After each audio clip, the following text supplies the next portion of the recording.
Hello everyone and welcome to the second weekend of the EVE-NT Major League here on Plus 10 Gaming. I'm your host Epophany. As always, I'm going to have some more fantastic spaceship combat coming to you this evening in our second weekend. So as it stands right now, we have Volta with a 2-0 record at the very top of the league, followed closely by the other team who lost in an upset versus Exodunks, which was a team promoted from the minors. After that, we have Team Johnny, who are a mainstay from the majors, fighting to keep their legacy alive. We have the Nasty Boys from Ghost Legion.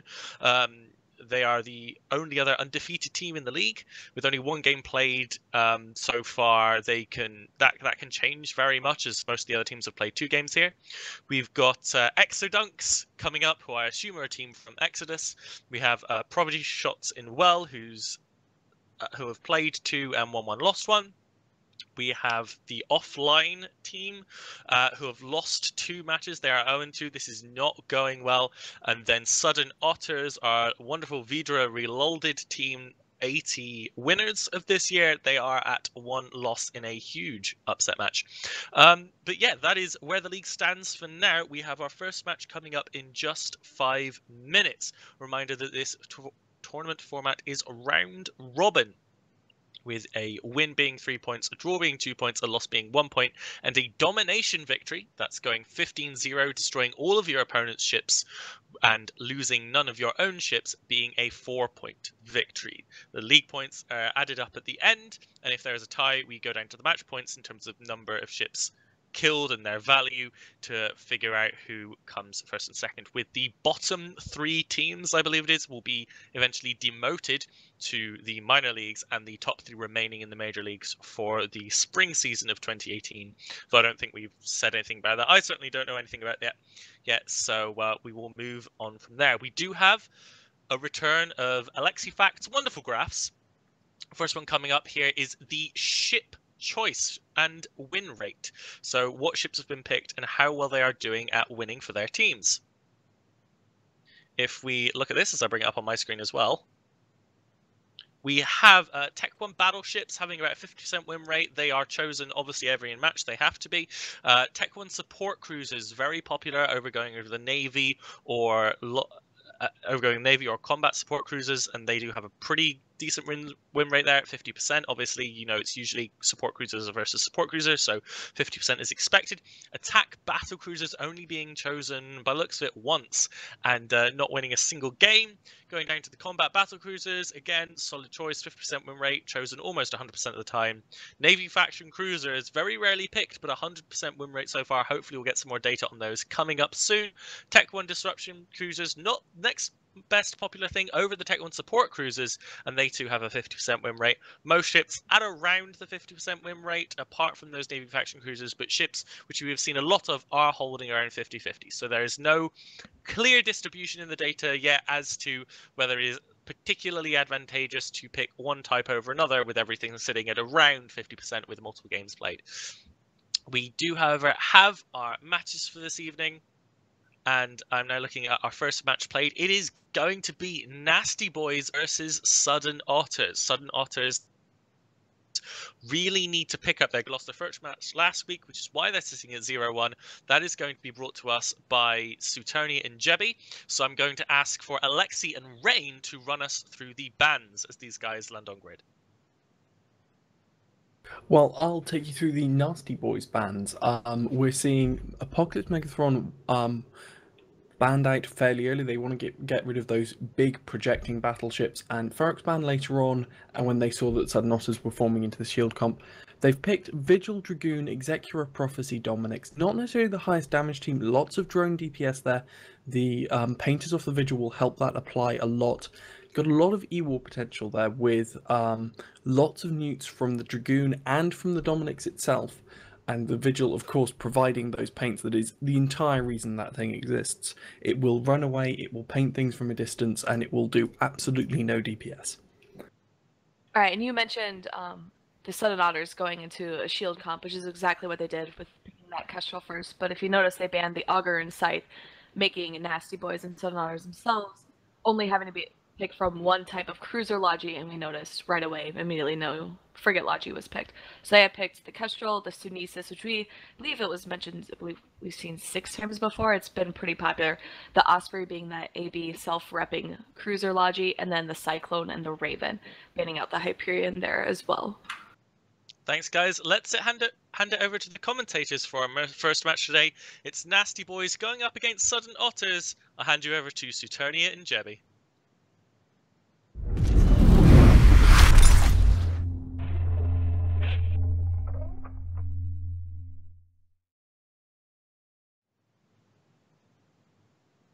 Hey there, I'm Sueternia. I'm joined by Jebby, and we have Nasty Boys versus Sudden Otters. Nasty Boys are in red, and they brought the Dominix, Excura, Prophecy, Dragoon, and Vigil. The Dominix is at 0. They want to be very aggressive with that, with the Prophecy not far behind at 10 kilometers, and their support, smaller ships, the Vigil, Dragoon, and Excura at 50 kilometers. Why don't you tell us what the blue team, Sudden Otters, have brought, Jebby?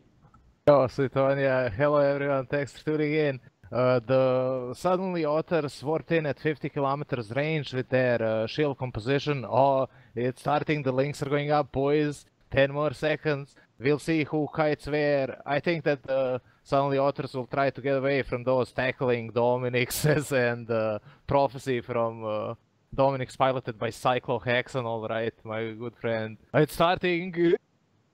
Yeah, we see sentries out straight away from that Dominix, backed up by the painters that are coming from that Vigil onto the enemy Osprey. It should start taking a lot of damage here.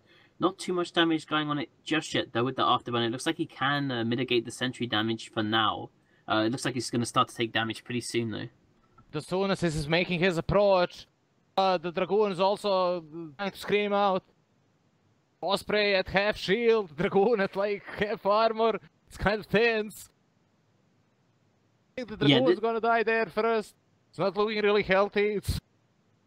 Yeah, that Dragoon is webbed and muted, and he's probably not going to be too long for this world. The Prophecy's also tackled. It looks like they've been tackled too. The Osprey's going to go down pretty soon, though. He's first blood! The Dragoon's dead there! Yeah, Dragoon goes down. That Osprey has used about 4 or 5 charges of his extra large ancillary shield booster, and he will eventually be out of charges here. He's got about 3 more charges left, and it doesn't look like he can mitigate damage thanks to the Vigil on the other side with that huge target painter, making it so that the Dominix can just apply full damage with those sentries. And the Dominix is also right on his tail too. Oh, as he is dying, the Sudden Otters are splitting DPS 50-50 between the Executor and the... Oh, there he is! Oh, he's catching reps from himself and the drones. That's amazing. He's hanging on by a thread. Not gonna be for long, but 2 more charges. Oh, man. Miracle tanking. The Executor appears to be dying at the same time. It's like so unbelievably tense. Those drones and his cap boosters in the ancillary are keeping him kind of alive there in the Osprey. Yeah, there's like so many little mini fights going on right now. So we see the Dominix is actually chasing down that Raven as a mini fight. The Prophecy and the Cyclone are both brawling each other, and then we have the Vigil like kind of keeping up with the Osprey just to make sure that the sentries that are doing range damage to him still apply. And we also have like the frigates are also in like kind of a mini battle with the Kestrel and the Sunesis on top of that Excura. Oh, there he goes! Osprey dead! It's 1-1, it's hardcore trade! Yeah, so the Osprey is down now. The Excura has been caught up by that Kestrel and the Sunesis from the Sudden Otters team, so we might see a Logi trade here. The Dominix has the Raven, but the VLL Kestrel's going to screen out that Dominix. Doesn't look really good. The Executor is going to die any second now. Bye-bye. Okay, so the Sudden Otters are in a lead by 1 ship, yes. Yeah, and unfortunately for the Nasty Boys, that Cyclone is going to be pretty hard to kill because it has an XOSB as well. It has its own personal tank, so it's pretty hard to kill. The Raven is grappled and neutered out by the Dominix, though. That's probably going to be the next primary. It looks like he's now webbed by the Dominix too. The Dominix has a web and a grappler. The Domi abandoned his drones. It's no longer connected to the Curator drones. It's running the heavy drones on the Raven with the EM type of the Praetors. It's gonna eat him alive. He needs his capacitor to be able to tank normally and whatnot.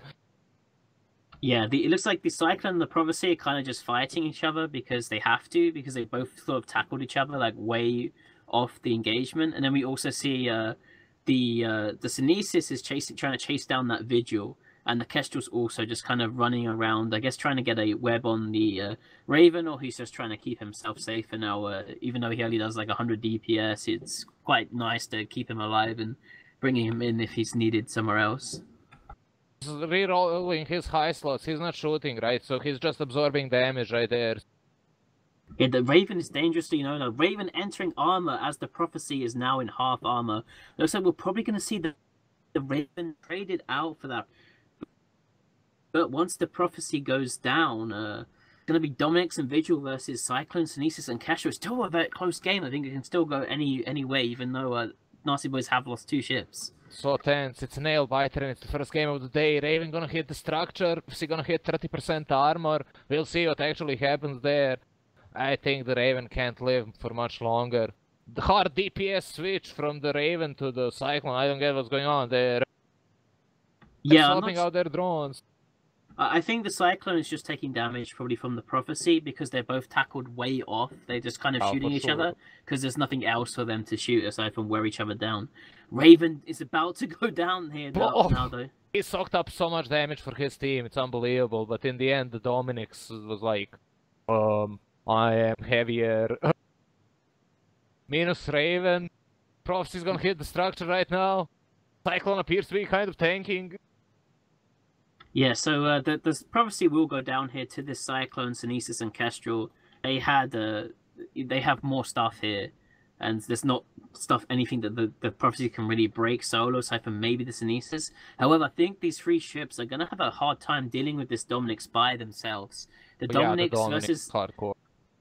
Yeah, the Dominix does have a large ancillary rep. I think the Raven, just before he died, he was pressuring the Dominix pretty hard, so he might still he probably has a bit of pace missing from his large ancillary, or he might try to reload it here, but I mean, he's already caught, so I think they have to go onto this Dominix as soon as they possibly can, just to go on him now while he's missing those charges or while he's on a reload. But the Dominix might be able, if the Dominix can kill this Cyclone, I think, before the Dominix goes down. They're approaching into each other. The Cyclone is going into the Dominix on approach, and the Dominix is going into the Cyclone on approach.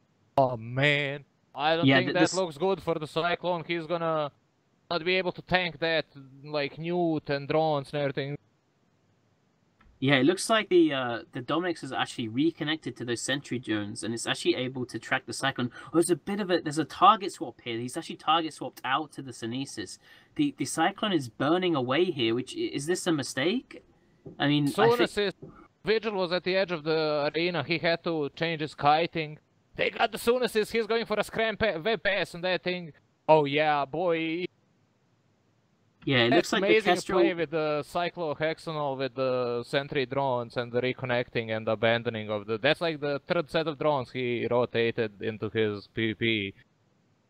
Yeah, Dominix really making really good choices here with swapping out his drones. But there's kind of like there's been a mini fight going on between the Kestrel and the Vigil this whole time. The Kestrel's been chasing that Vigil around, trying to get rid of him, because, you know, if that Vigil dies, then the sentry drones on the Dominix, suddenly they're much they'll be much harder to track the Synesis, although the Synesis is dead now, so maybe I'm not sure what the Kestrel should do. Maybe the Kestrel should suicide to protect the Cyclone, but I'm not really sure what they can do. Like, they have to kill the Dominix. Like, yeah, maybe the Kestrel can go kill off the drones while the Cyclone is or something like that. It's like an ungrateful position with the point lead and the composition remaining. The Vigil Dominix. Oh man, Vigil's taking some strange damage which he shouldn't be taking. Yeah, the Kestrel had him on the edge of the arena there. He's about 70 kilometers off, so he was taking some light missile damage from the Kestrel there. He used up all his heat running from the Kestrel earlier. That's some good corralling by the Kestrel right there. Cyclone is also floating dangerously close to the edge of the glory, right? Yeah, and it's going to be hard for him to avoid this Dominix the entire time. I mean, the Cyclone is faster than the Dominix, but the Dominix does have that grappler eventually, and he should be able to shoot the Cyclone with sentry drones or something. Even if they kill the Vigil, maybe they can draw it.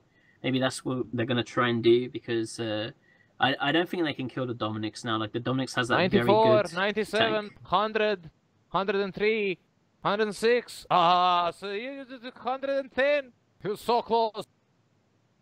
Yeah, that Vigil went pretty close to the arena edge. They're trying to avoid that Kestrel. The Cyclone is grappled now by the Dominic's, though. It is on the edge of the grapple range, so it's not that strong right now.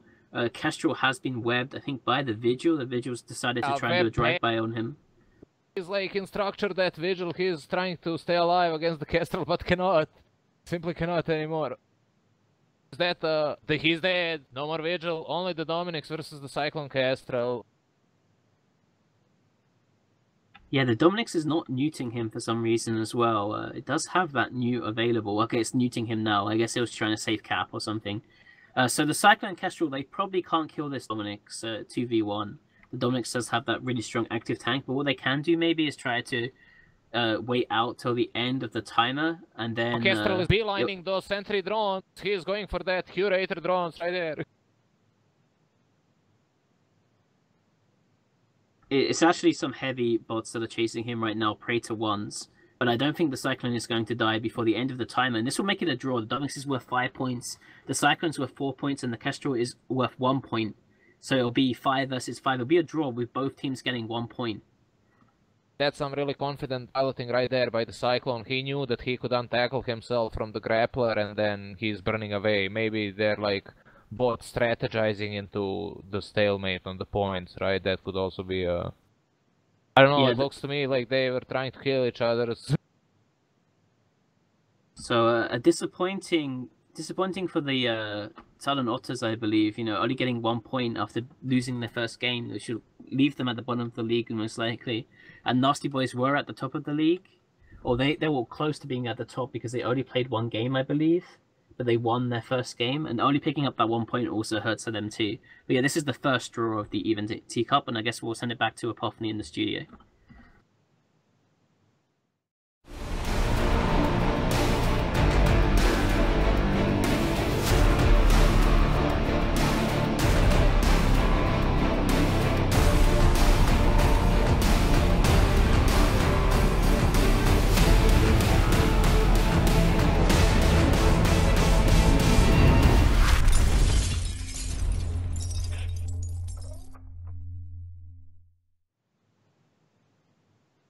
Hey guys, welcome back. An insane match there. That possibly has the potential to be the best match of the entire season. I don't doubt that we can't get more matches like that, but good lord, that was so close. A draw, an actual draw. They are so rare. Both teams were fighting tooth and nail for every tiny little edge. All the distributed little battles going on. That match was absolutely insane. Now, Alexi, Rain, I know you were watching that match as closely as the rest of us. Were there any kind of nice little moments, any nice little tips and tricks either of you picked up whilst watching these guys fly? I mean, I have mentioned this before, but I always watch the frigate pilots there, and I believe during the Alliance tournament we had mentioned Randolph Sykes, who flew with Vidra, and he was like an unbelievably really good like small ship pilot, whether it was frigates or destroyers, and there we could see him chasing around the Vigil, almost making the Vigil boundary violate, and then at the very end getting that draw for his team and actually killing it. So I thought, I mean, I really wish I had Benny Hill music or something to play, and I'm not sure how much Equalizers captured that because obviously the bigger ship fighting was maybe slightly more interesting, but Randolph Sykes in the Kestrel flying there was pretty good. So that puts Nasty Boys up to 1 win and 1 draw, and it puts Sudden Otters up to 1 loss and 1 draw there. However, we must prepare, we must move on to get ready for our next match of the day.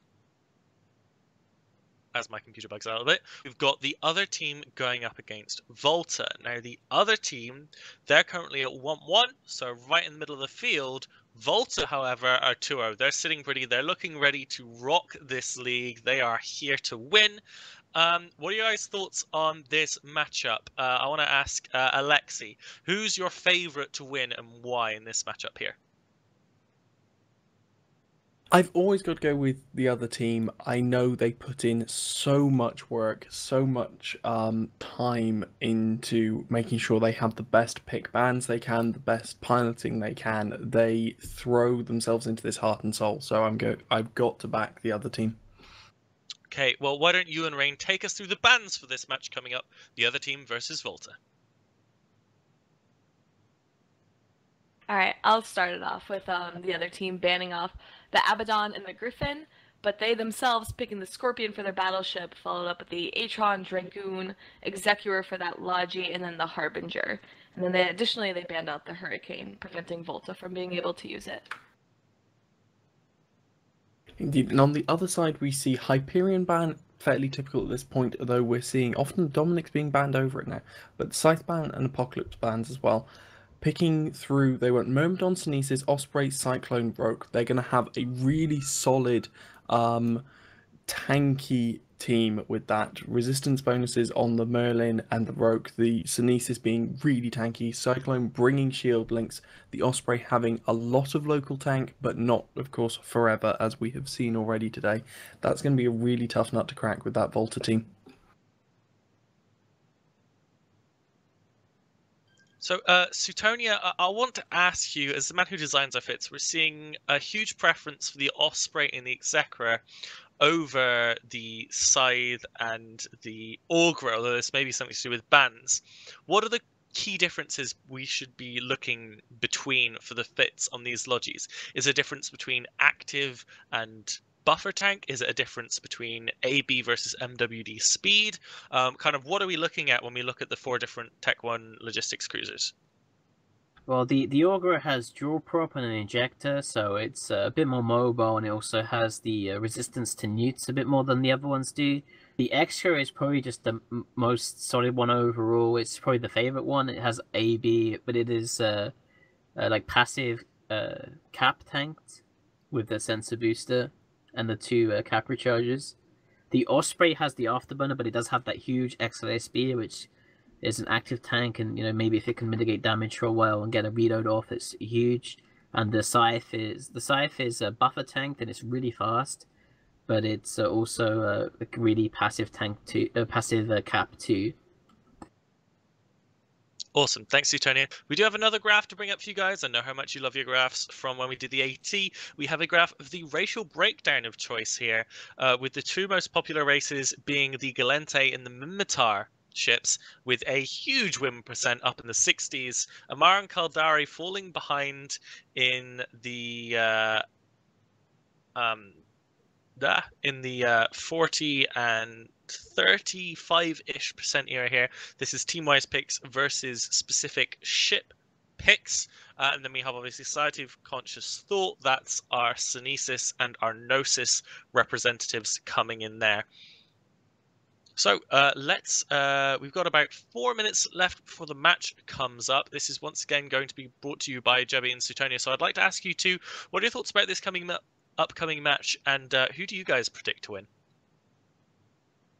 Well, we know how much Volta hates ECM, and the Infolink Harbinger coming into that Scorpion with the Hurricane ban too, I guess, to prevent them from picking up that Infolink to counter.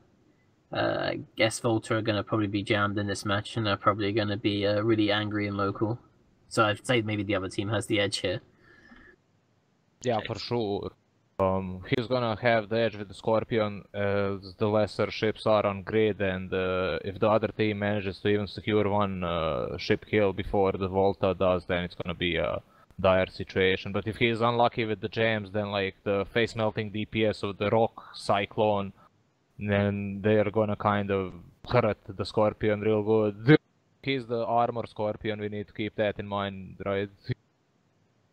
So one of the things, and I may be remembering this incorrectly, but is the Scorpion not have very poor bonuses to the range of its jams? So it's possible to kite a Scorpion's jams in a sense by putting the jams in extreme fall off so that they don't work as well, or is that a different ship I'm thinking about?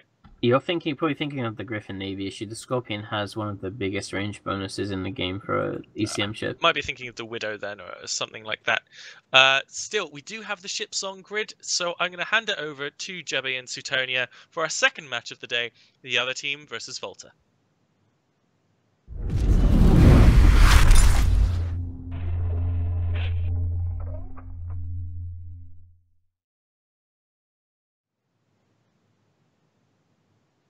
Yo, hello everyone, thanks for tuning in. This is the EVNT Majors. We're watching this glorious battle between the other team and the red color and Volta in the blue color. I'm JB, joined here by the Suetonia, and we have the Volta dudes warping their battleships on 0 and the rest of their fleet at 50. Suetonia, can you please talk us through how the other team warped in?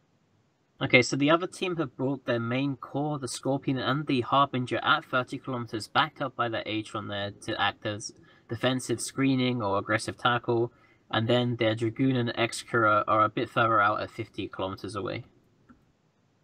Gonna start any second now. Oh man, I predict that the TikTok and the Cyclone and Annie and the Rock are gonna approach in a straight line into that Scorpion. That's how I see it in my head.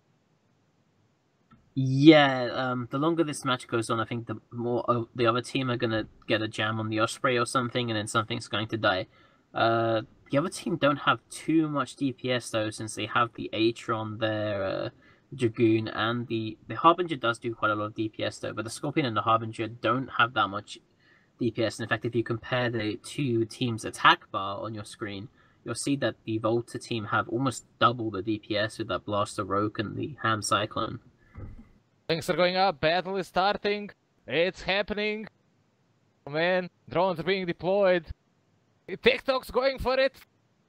Yeah, TikTok is going straight in there. We're seeing the Rogue a bit behind him too.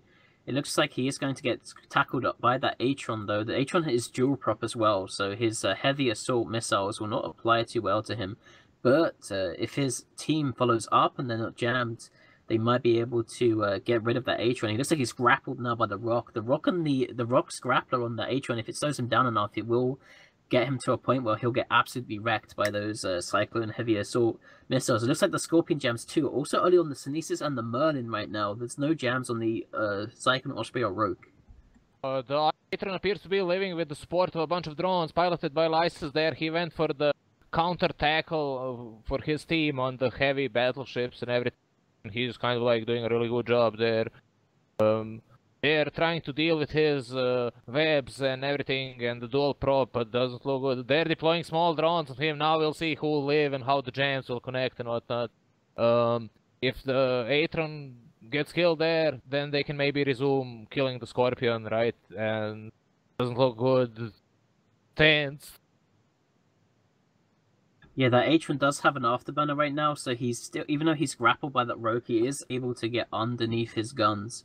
And I guess the jammers on the Sunesis and Merlin are also kind of disruptive too, because it means that they can't help that Rogue apply to that Atron by applying their own webs to him. TikTok is floating at around half his shield. I see some incoming damage into the Osprey of Starfleet Commander. Oh man, Commander is taking a lot of damage. He's gonna have to tank. Eating them batteries. Yeah, Starfleet Commander does have that XISB, and he does have a flight of medium shield bots now on him too from the Rogue or the Cyclone to keep him topped up here. They probably decided, the other team probably decided that the Cyclone was too fat and that they should at least try to test the Osprey and the Merlin, right? They stopped shooting the Atron whatsoever, Volta did, and obviously heavy damage incoming to the Merlin of Tuvia. Yeah, we do see a web on the Excura now. It looks like TikTok Toxic was able to tackle Latronicus in the Excura, so that Logi cruiser now going to start taking some damage. The Scorpion is probably going to swap his tackle over to the Cyclone maybe to try and free him.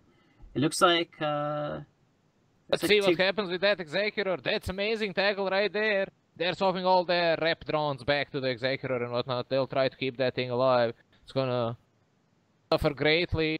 The Osprey is suffering greatly, speaking of such things.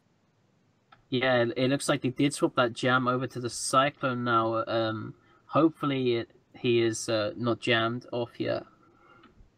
We'll see. Osprey's hitting armor, hitting shield, hitting... it's tense. It's going... He looks good, looks not good. Nah, he dead.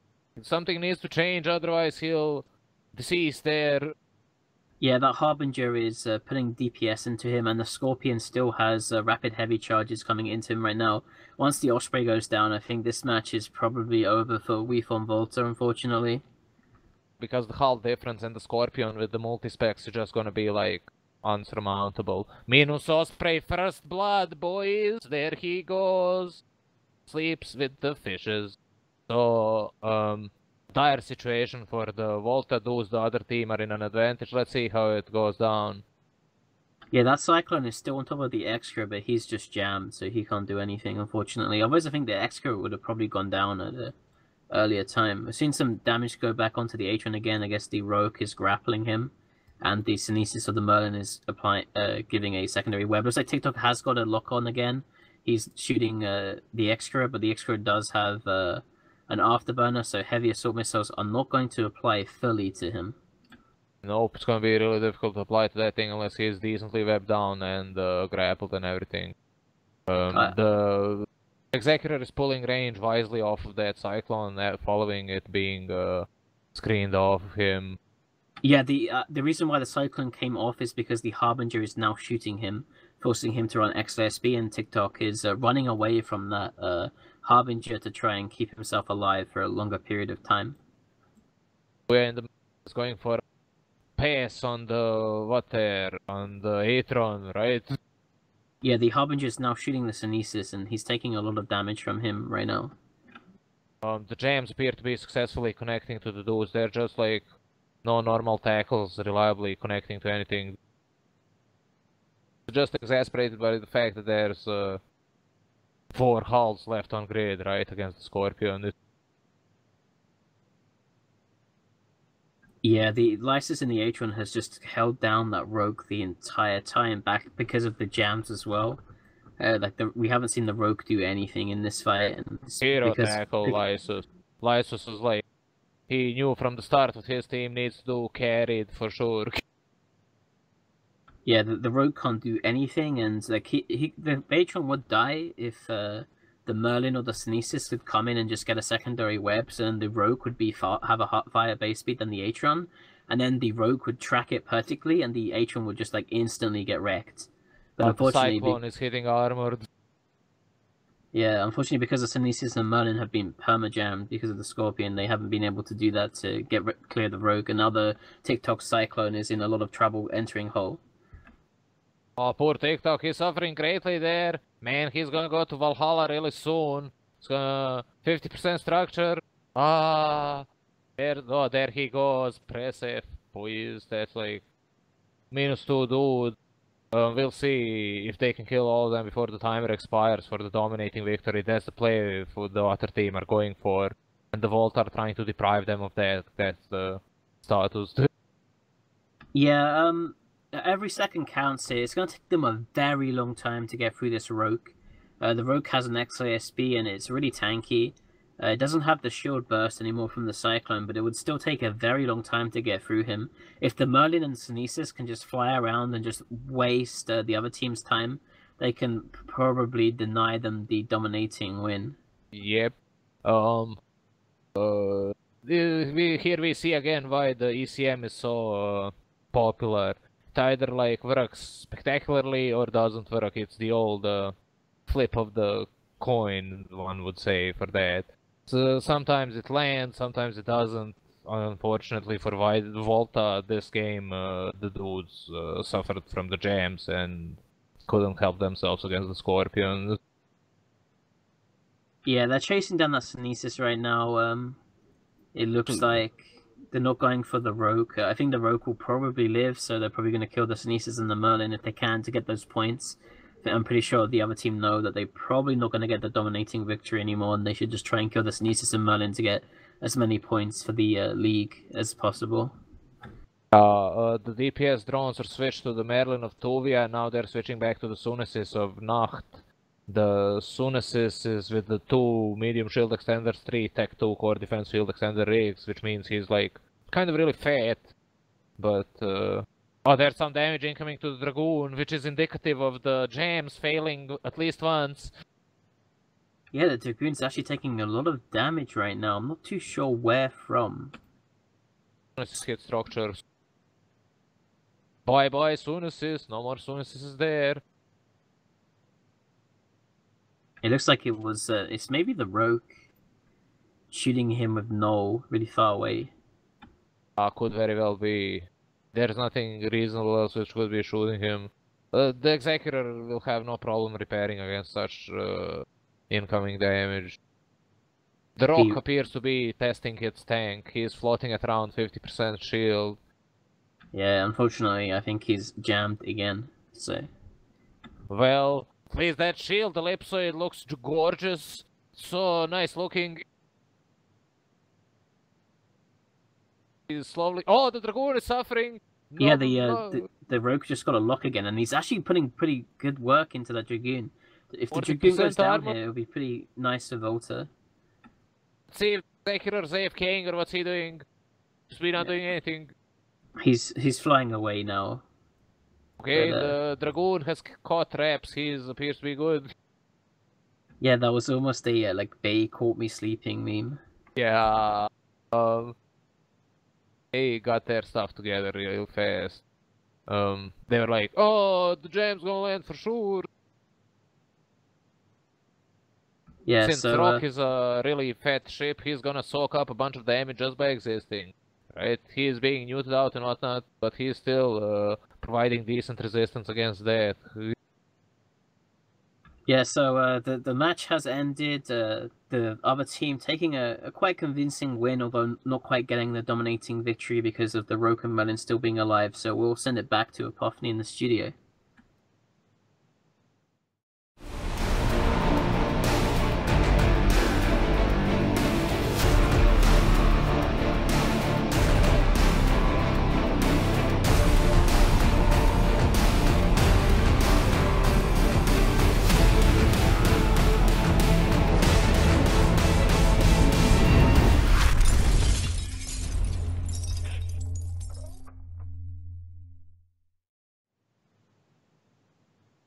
Guys, welcome back. Volta losing their first match in the tournament so far in this season's majors, putting them at a 2-1, and then we have their opponents coming up here to get another win in the bag for themselves. Rain, watching that match, I want to ask you again, any nice little moments you saw there come out of piloting? Any things we can pick up on from particular pilots to learn and take for ourselves into our own piloting on Tranquility, and when we play in tournaments, should we ever have the opportunity? I mean, Lysis did really well there at the beginning. He was, I think, the first one going up against Volta, obviously tackled by TikTok and the Cyclone, but still managed to mitigate that DPS, kind of kite around, try to avoid all that like large battlecruiser battleship damage. And I think he ended up doing pretty decently for the rest of the fight. But then additionally, TikTok went after the Executor and actually managed to catch the Executor, which I think is almost a bit surprising. I figured the Executor would be able to get away since I believe it is. Yeah, the Exec's double or dual prop, so he'd be able to just burn away from that Cyclone. But thankfully he had his friend Keelan and the Scorpion to jam out the Cyclone to sort of rescue him for getting caught.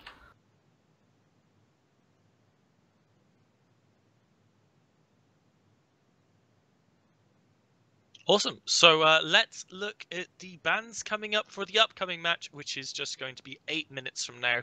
That's going to be our third match of the day. Provishots going up against Team Johnny. Let's have a little look at how they've been doing so far. If I bring up my little spreadsheet. Here we go. So Provishots currently stand at 1 win and 1 loss, with Team Johnny being in the same scenario. However, it looks like we do have Team Johnny slightly ahead in the points, and that Team Johnny have 13 points and Provishots have 9 points, and then points against them being Team Johnny at 19 and Provishots being at 60, which means the point difference is Team Johnny slightly ahead with -6 and Provishots at -7. So these two teams are about as close you can get in the middle of the league here, with 1 win and 1 loss each. So both of them fighting to get out of the mid-tier and really try and secure themselves a place in next season, and of course those greater rewards of those beautiful skins and Plex. Well, not Plex actually. So Tony, do you want to run us quickly through what the prize structure for our majors here is? Yeah, sure. I don't have the actual number of skins offhand, but the team that wins in first place will get more skins than the team that comes in 8th place. The big sort of split in the major league is that but the teams that come first to fourth, they get invited back to the next season in the major league. The teams that come fifth to eighth, they get sent into the minor league. They get renegated. And obviously, the better you place in the league from 8th to 1st means you get even more skins. We'll have a unique EVENT skin using the with the EVENT colors. They are you can see the skins on the Drake, on the I think Daredevil, the IGC skins. They look really cool. We don't quite know what skin we're getting this year, but it will probably be the Megatron. If you rub your crystal balls together, because every other attack battleship has been given out so far: the APOC, the Typhoon, and the Raven. Okay, I can I be on a major team? Are any of them recruiting? I want that mega skin. Like if any teams are recruiting subs, I volunteer. Like I want that mega skin, man. Still, we must get ready for our next match of the day. We have the return of the Nasty Boys from our first match. And then Exodunks. Wait, what am I even talking about? Team I do Johnny apologize. versus It's Provishots. Provishots versus Johnny. I was jumping one ahead, even though I got it correct when I said it 2 seconds ago. Right, so we have Provishots versus Team Johnny. We've already spoken about what their point score is currently, but let's look at the bans with Alexi and Rain. Okay, and we're seeing Team Johnny, they do not want to see that ECM. They banned out the Griffin initially, and then the Scythe and Hyperion later on. Hyperion, more of a standard ban. We're seeing the Dominix banned over it in the minor league, but the Hyperion is still the go-to ban in the majors at the moment. They've picked Thalia, Algos, Blackbird, Prophecy, and Dominix. They've gone for that cheeky ECM themselves. Thalia, obviously, bringing the reps in that frigate slot. It's got a lot less range than the cruisers. It's got significantly less reps as well, but it can still do a good job at keeping a team up, especially when you've got the links off of that Prophecy and the Blackbird simply shutting out the damage from Provishots. The Dominix at the top of that comp is going to be a very dangerous ship on its own as well, but it's going to be on its own a lot with that Thalia's limited range not being able to support it. Alright, and so Provishots actually recognizing that Blackbird being picked, they sort of only picked Gallente and Amarr ships, and with the Blackbird you have those racial jams. So obviously if you pick all of the same race, then the jams will be less effective unless it's that particular race. So for now, the Blackbird's only going to really be able to utilize that Gallente and Amarr jammer. But they brought the Atron and Dragoon for the tackle, harass, the Executor for the reps, Harbinger for links, and Apocalypse for that raw DPS.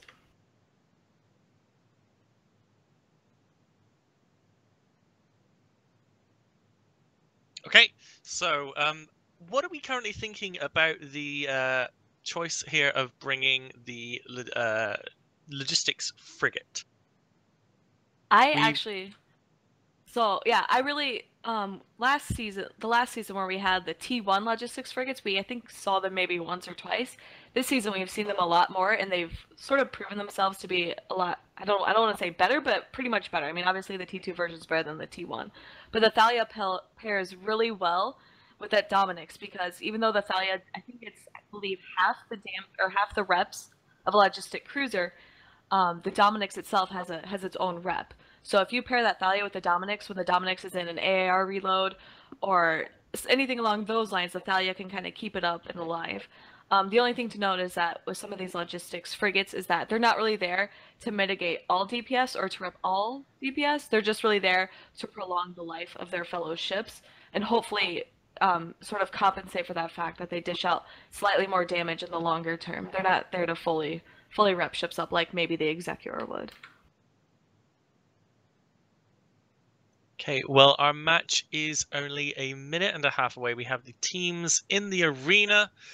They should be warping into range momentarily. So with that, I'm going to pass over to our casters for this match between Provishots and Team Johnny. It's going to be our last pairing for the night of one of my new favorite pairings in tournament commentary. It is Sueternia and Jebby.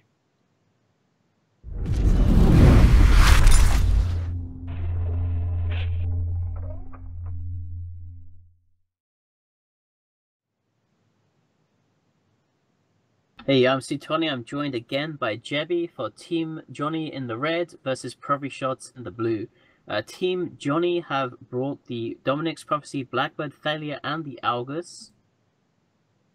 And they have come in, they're just landing now. They have landed 30 kilometers away with the Failure, Algus, and Prophecy, so actually bringing their support in a bit closer. And the Dominic's and the Blackbird are further away at 50 kilometers. That Dominic's does have an MJD though, so Dominic's is able to blink on top of the enemy team if it chooses to do so. Oh, blink is a really specific term there. Memes and stuff. Provishots worked in at 50 kilometers off with their entirety of their blob. They're probably gonna wanna kite perpendicularly to force the kiting into the EM thermal of their APOC and Harbinger, right? Yeah, so the Team Johnny do have that Blackbird, but it looks like Provishots are well prepared for it. They picked up the Harbinger, which has the Information Burst, which can give them the electronic hardening link, which will increase their sensor strength of all their ships. And then they also have the Apocalypse, which has a sensor booster itself. So the APOC is going to be very hard to jam. It's going to be putting out a lot of DPS against the Team Johnny here. We'll see if they can make their Blackbird count and or if the gems land or not. It's gonna be the classical Blackbird game. We just had a classical Scorpion game. It's starting.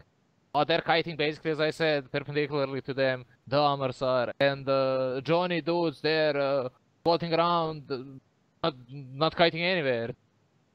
Yeah, and immediately It taking a blinked. huge chunk The out of that Blackbirds. MJD'd. Yeah, Why Dominic's did the just god MJD'd. MJD? He just MJD'd and he's now behind the other team, and it looks like he's going to tackle that APOC. If they can tackle that APOC and newt him out and disrupt him, they might be able to keep the Blackbird alive. The Blackbird can jam outside the APOC's optimal. So if the Blackbird runs away and the Dominic's grapples and webs down the APOC, they can keep the Blackbird alive while still being in optimal range of the jammers against the other ships. That's gonna be outside of Talia's rep range. He's gonna rely on his own armor rep with the Dominic's there. The Amars are deploying a bunch of their armor maintenance drones. We'll see what's going on. Yeah, the Dominic's is taking a lot of damage now. He did blink away, but now he's taking full damage from the APOC and the Harbinger, just wailing into him. The Thalia has arrived now, though. The Thalia burned all the way over to him to go and rep him, although the Thalia is in a bad position right now if he does get caught. Looks like he's being quite careful, though. He's burnt in, but then he pulled range again once the Dominic started picking up. He's in a very good position right now. He's kind of positioning himself away from the Provishots side and sort of towards his team so that he can run away if he has to. We are seeing some of that damage connect to Nalena, Linova, and the Harbinger, while at the same time the Blackbird of the Sub-Bomb Somos, what's his name there? Team Johnny. He's floating around unmolested, he's doing whatever he wants, no one's even shooting that thing anymore. Yeah, it looks like the Blackbird jams might be landing on the Harbinger, which might be what's taking the DPS down a bit. Or they might be trying to swap targets now, because the Thalia combined with the Dominic's local tank can probably tank quite well, especially if the Blackbird is getting, the occasional jam off on the Harbinger. Looks like all the jams now are spreading between the Dragoon and Harbinger, so trying to get rid of those support ships. The extra now from Aussie Mendeus is taking a lot of damage on the Provishots team. The Blackbird is taking a lot of damage. The Johnny side, he's hit 50% armor real fast right there. It's like he's gonna have to be more lucky with the jams if he wants to live. Yeah, he did burn in closer to get into optimal range of his jammers, but now he's getting hit by the APOC, and it's really hard for them to jam the APOC.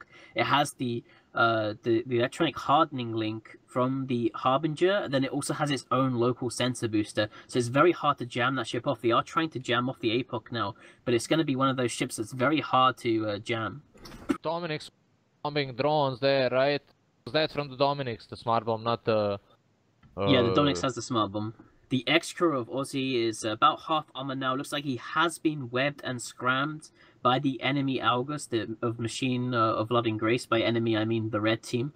So dense, nobody even died yet. Come on, friends, we need first blood.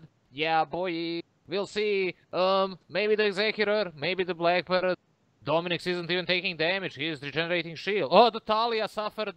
He went from full HP to half armor. Let's see if they can connect them drones to him.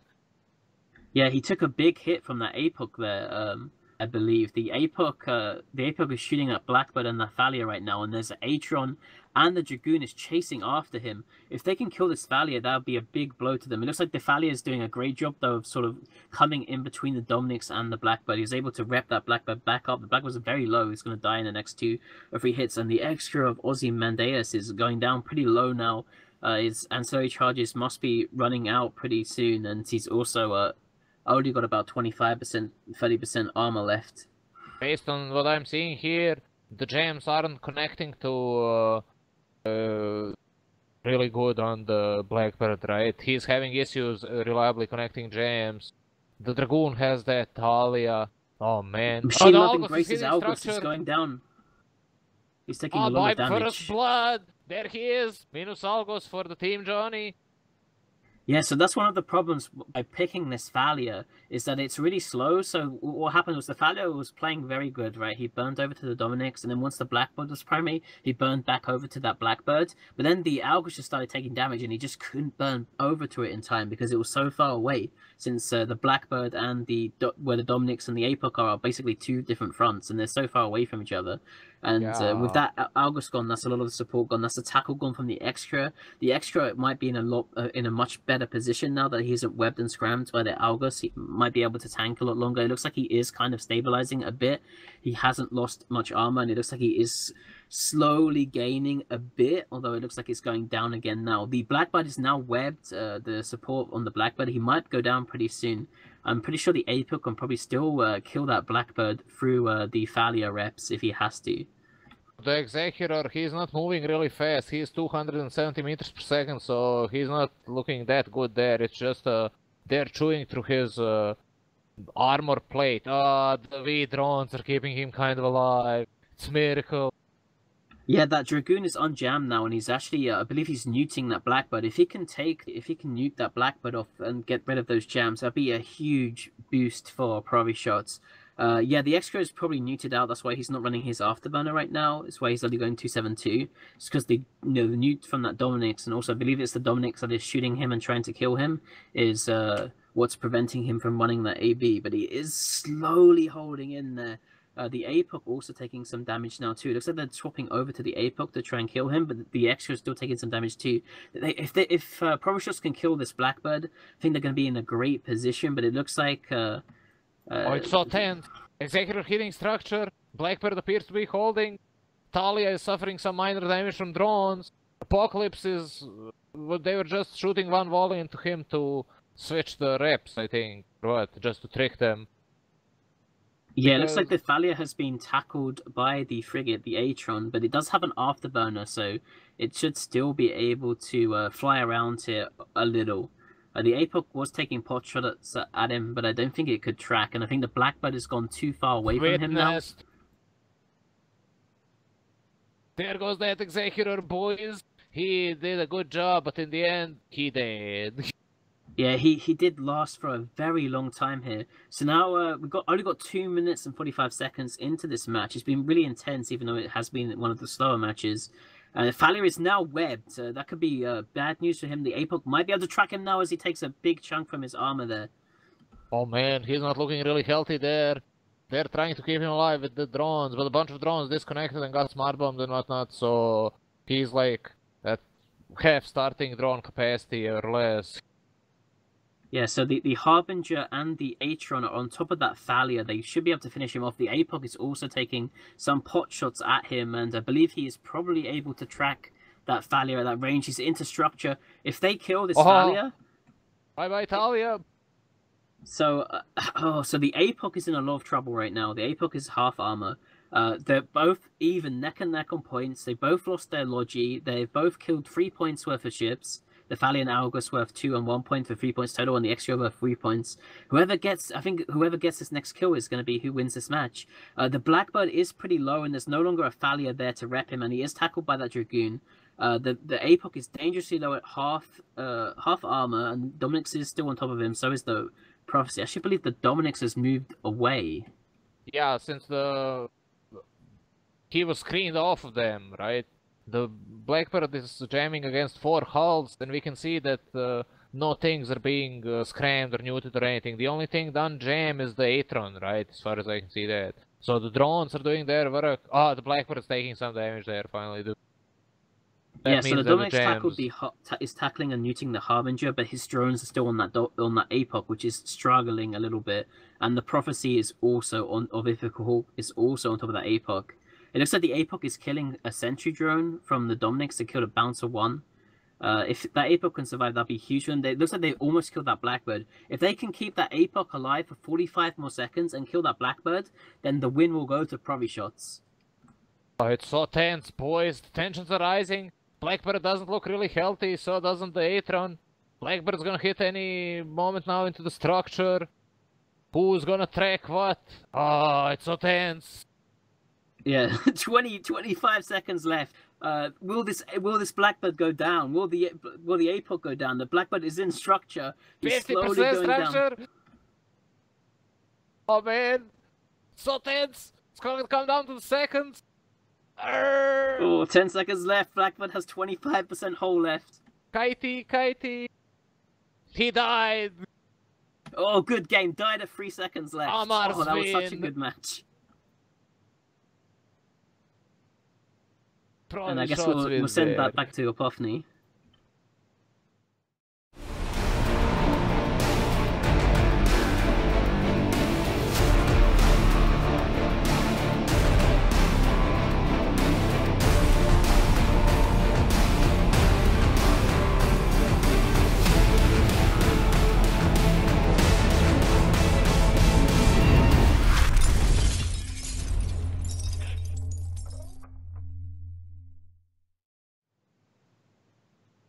Hey guys, welcome back after another incredible match. So close to being a draw, but Provishots pulling out in the last 3 seconds, killing off that Blackbird to get them a win rather than a draw, giving them 2 points rather than 1, and taking their opponents down from 1 point to no points for that match.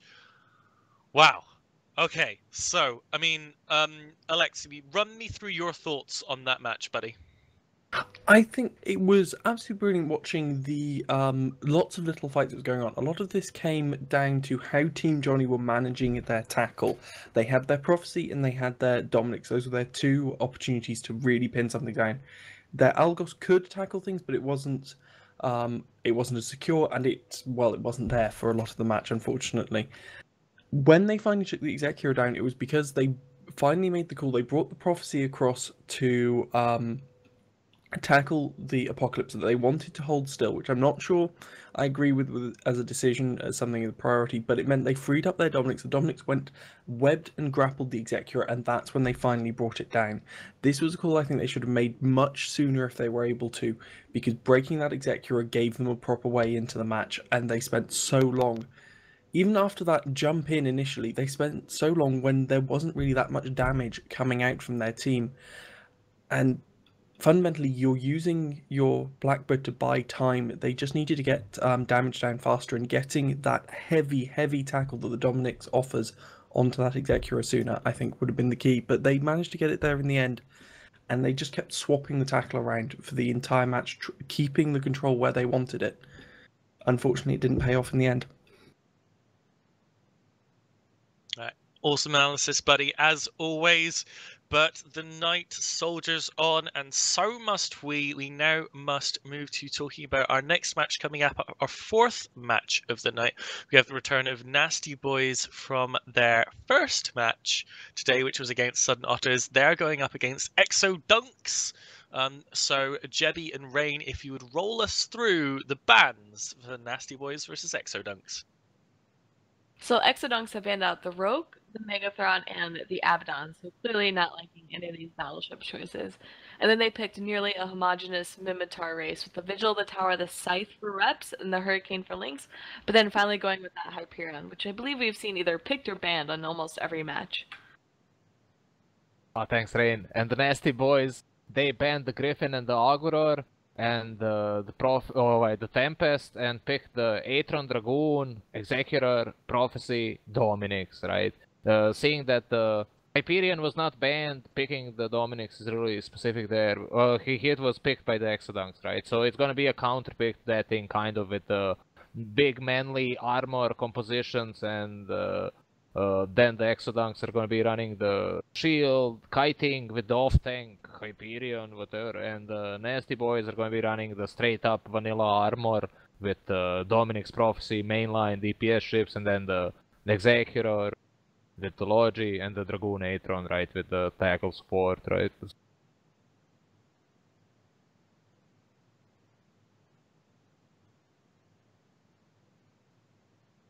Awesome. Sorry about that. Awesome. So let's have I think then about the ships and bands we've seen so far tonight. So Suetonia, you're a guy who's designed the fits. Now that we are well into our second weekend of the tournament, have you had any thoughts thus far on how you might be thinking to change the fits moving forward into spring of next season? Obviously, we're not even halfway through the major league so far, but are there any ships that you're seeing that are possibly a little bit too popular? Any ships that are perhaps underrepresented that you'd like to give a little buff? What are your thoughts on the ship balance and ship meta choice so far? It's pretty hard to call right now, I guess. I think we want to make some more changes in the spring season, but just looking at the balance of the ships now, I kind of think it's okay. I think that the Griffin and the Blackbird and Scorpion, I think, are still maybe a bit too strong. I mean, a lot of people hate fighting them because of ECM, and maybe need to nerf them a bit more. Okay, well, we do have 5 minutes for the teams to come in, so we got a little bit of time here. I'm trying to score down to what we've got. So, what do you guys think has been kind of and this is open to everyone, what is kind of your MVP ship so far of the majors? Is it, clutch jams from a Griffin? Is it, an APOC doing all the DPS work? Like, individually, what is your kind of MVP ship so far this season? Let's start with Rain. Oh man, I mean, I almost always will have love for the Logi ships. I'm especially enjoying the Frigate Logi that we've been seeing for the matches this season. The Cruiser Logi, I think, has almost gotten, not stale, but like I almost can predict of what should happen or what's going to happen, whereas like the Frigate Logi, I'm still seeing like new and exciting like play-by-plays from people, so I've been really watching those Frigate Logis. Okay, how about you, Jebby? I've been greatly looking forward to Minmatar ships being picked, specifically the Kane. It's so good. It's so unbelievably good, right? That's a personal favorite of mine, and he's been performing kind of mediocre in the tournament, but I still believe in the picks and Rust, of course. Alexi? I think for me it's got to be the Typhoon. I just absolutely love seeing it and the huge amount of damage it can put down while trying to run away. It's just this brilliant glass cannon that's always fun to see how it plays out. And Suetonia? I really like watching the frigates and the destroyers and the little mini support battles that happen. Especially, the Kestrel. I love the Kestrel, but just seeing what people do with the, like ships like the Vigil, the Kestrel, the Atron, and how they can be like huge key parts of the match. Especially, we saw Lysis in that Atron in the other team versus Volta match that just basically completely crippled the Rogue. Well, for me, it's any ship that wears our glorious IGC skin set. Any ship that flies that is my favorite skin. In fact, we have a few beautiful skins coming into this match here, though I'm not seeing any IGCs, sadly. It's not the only way to do skin swag, but it is, of course, the best way to do skin swag in our little tournament here. So, as the ships have landed on grid, I'm going to hand over to our new casting pair. For this match, it's going to be Suetonia and Alexi covering our fourth match of the night, Nasty Boys versus Exodunks.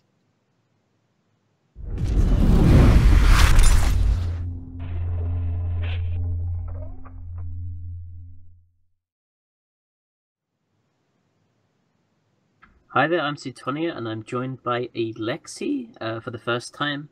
The red team, which is... Ooh, I got the wrong thing up. That's Exodunks. who have decided to warp in their team at distributed ranges, bringing in their battleship and surprisingly their Vigil at very close range, while Nasty Boys against them have put their Dominics right on the beacon and everything else distributed back from it. Yeah, so the Dominics is at 0, the battle cruisers and the support on the cruiser are at 30 kilometers, and the Dragoons at 50 kilometers away. What do you think is going to happen in this match? Are we going to see a early MJD from either the Dominics or the Hyperion? I don't think we do. I think we're going to see those two slam right into each other. I don't think an MJD is going to be a good play from either team, because both of them have a lot of damage tied up in that battleship, and if they MJD with it, perhaps the Exodunks team could do some stuff with landing that Hyperion at the back of Nasty Boy's team, but the Dominics would just be completely out of the match and not actually be able to contribute if it MJD'd, so it's probably just going to go head first into a fight here. Yeah, so Exodunks do have that Vigil available along with that Hurricane and Tower, which could put a lot of pressure on the Scythe potentially, while the Hyperion could just slam into that Dominix or the Prophecy and just hold them there and force the shoot the Extra and force the Extra to come in to rep them or die. And here we see the match is kicking off. We're going to see if that Vigil... Yes, the Vigil is immediately burning away, and surprisingly, the Hyperion is too. Dominic is trying to barrel in Hyperion. That gun team that the Exodunks have already putting damage on the Dominics, but it's not too much so far, because that's just shields on an armor battleship. I gotta say, the Dragoon just dropped one Bouncer 1, and that's kind of strange. I've never seen that before. We saw it a few times in the AT. They just want all of that Alpha Strike. That Dragoon won't do anything with light drones initially, so you drop the Bouncer and you try and get extra damage at long range, but it doesn't appear to have done anything, as we suddenly see the shields and a bit of the armor stripped off of that Atron. Yeah, the Atron, with the 2 TPs from that Vigil, is going to take a lot of damage from that Kanan and that Tower. It probably can't mitigate too much damage there. It looks like the Extra has got him quite well there, though.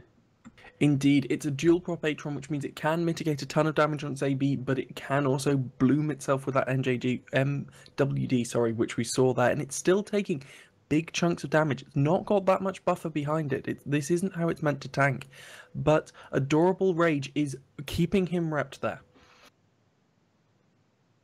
Yeah, the Hurricane does have that info burst, and since there's no ECM on the side of the Exodunk side, what they could be doing is they could be running the info link with that Vigil, and then that gives it the super powerful TP. I'm willing to bet on the fact that they are. That Atron's still bouncing around. You've got to question, though, Exodunks, they're not getting anything from this right now. There's no damage coming out of the Nasty Boys team, particularly, or everything that we've seen has been wrapped up by the Scythe, but nothing from Exodunks has stuck yet. So we're still at an impasse. We're just seeing the teams try and position around each other, and potentially that Hyperion's getting isolated, but it doesn't matter. That Atron's suddenly taking huge damage. Yeah, it's just so you just can't mitigate any of the I don't think you can mitigate DPS when you've got like 2 info linked Vigil TPs on you. He's actually running the AB now. Oh, and he's down. And that's going to be huge for trying to keep that Exodunks team safe. With the Vigil, they don't have a tackle frigate, but now neither do Nasty Boys and Exodunks have the ability to play for range if they want to. That Vigil already paying off brilliantly for them. Yeah, and unfortunately, because the Extra only has an afterburner, they can't be too aggressive here with the Prophecy or the Hyperion. I mean, they both have very solid tanks. You know, the Prophecy has a huge buffer tank, and the Hyperion has that pretty formidable active tank. But they can't burn too far away from that Extra because it only has the afterburner. So even though the Prophecy and Dominix, would quite like to just charge in if they can. It looks like the Hyperion, though, is getting selected. He's getting picked out because he's quite far away from his team. Indeed, and we're seeing grapples exchange between that Hyperion and Dominix, but the Hyperion doesn't care about the Dominix. He's got his eyes on that Execura, and as we see the Vigil, Will Hawkeye, being incredibly brave here, went in for a drive-by tackle on that Execura to try and help with getting his team's Hyperion on top of it, and if they can, this is going to be huge. Look at the damage that Execura is taking already. Adorable Rage is going to be tackled down and beaten up by this brawling Hyperion. Yeah, so this was actually pretty well played, I think, from the Exodunk side. So they got rid of that Atron, and we saw the Atron in the game versus, I think it was the other team versus Nasty Boys, so that Atron was just able to completely disable that Rogue. But with the Atron gone, they can't disable the Hyperion anymore. Now the Hyperion is just free to go to town on the Excra. They're doing a good job at keeping it screened with the Dominics, though. Dominics here just providing heavy tackle, chasing that Hyperion around and trying to pin him down.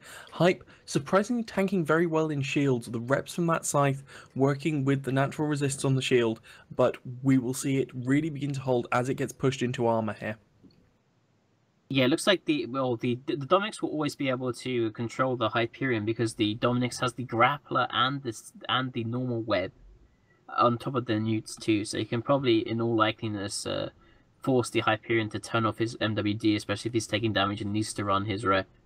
But And we see slight change of tack here. The Dragoon taking some chunks of damage. It got a bit too close to that Hyperion. Hyperion can take pot shots at these things and do huge damage. Blasters are fast cycling, but they are just so hard hitting.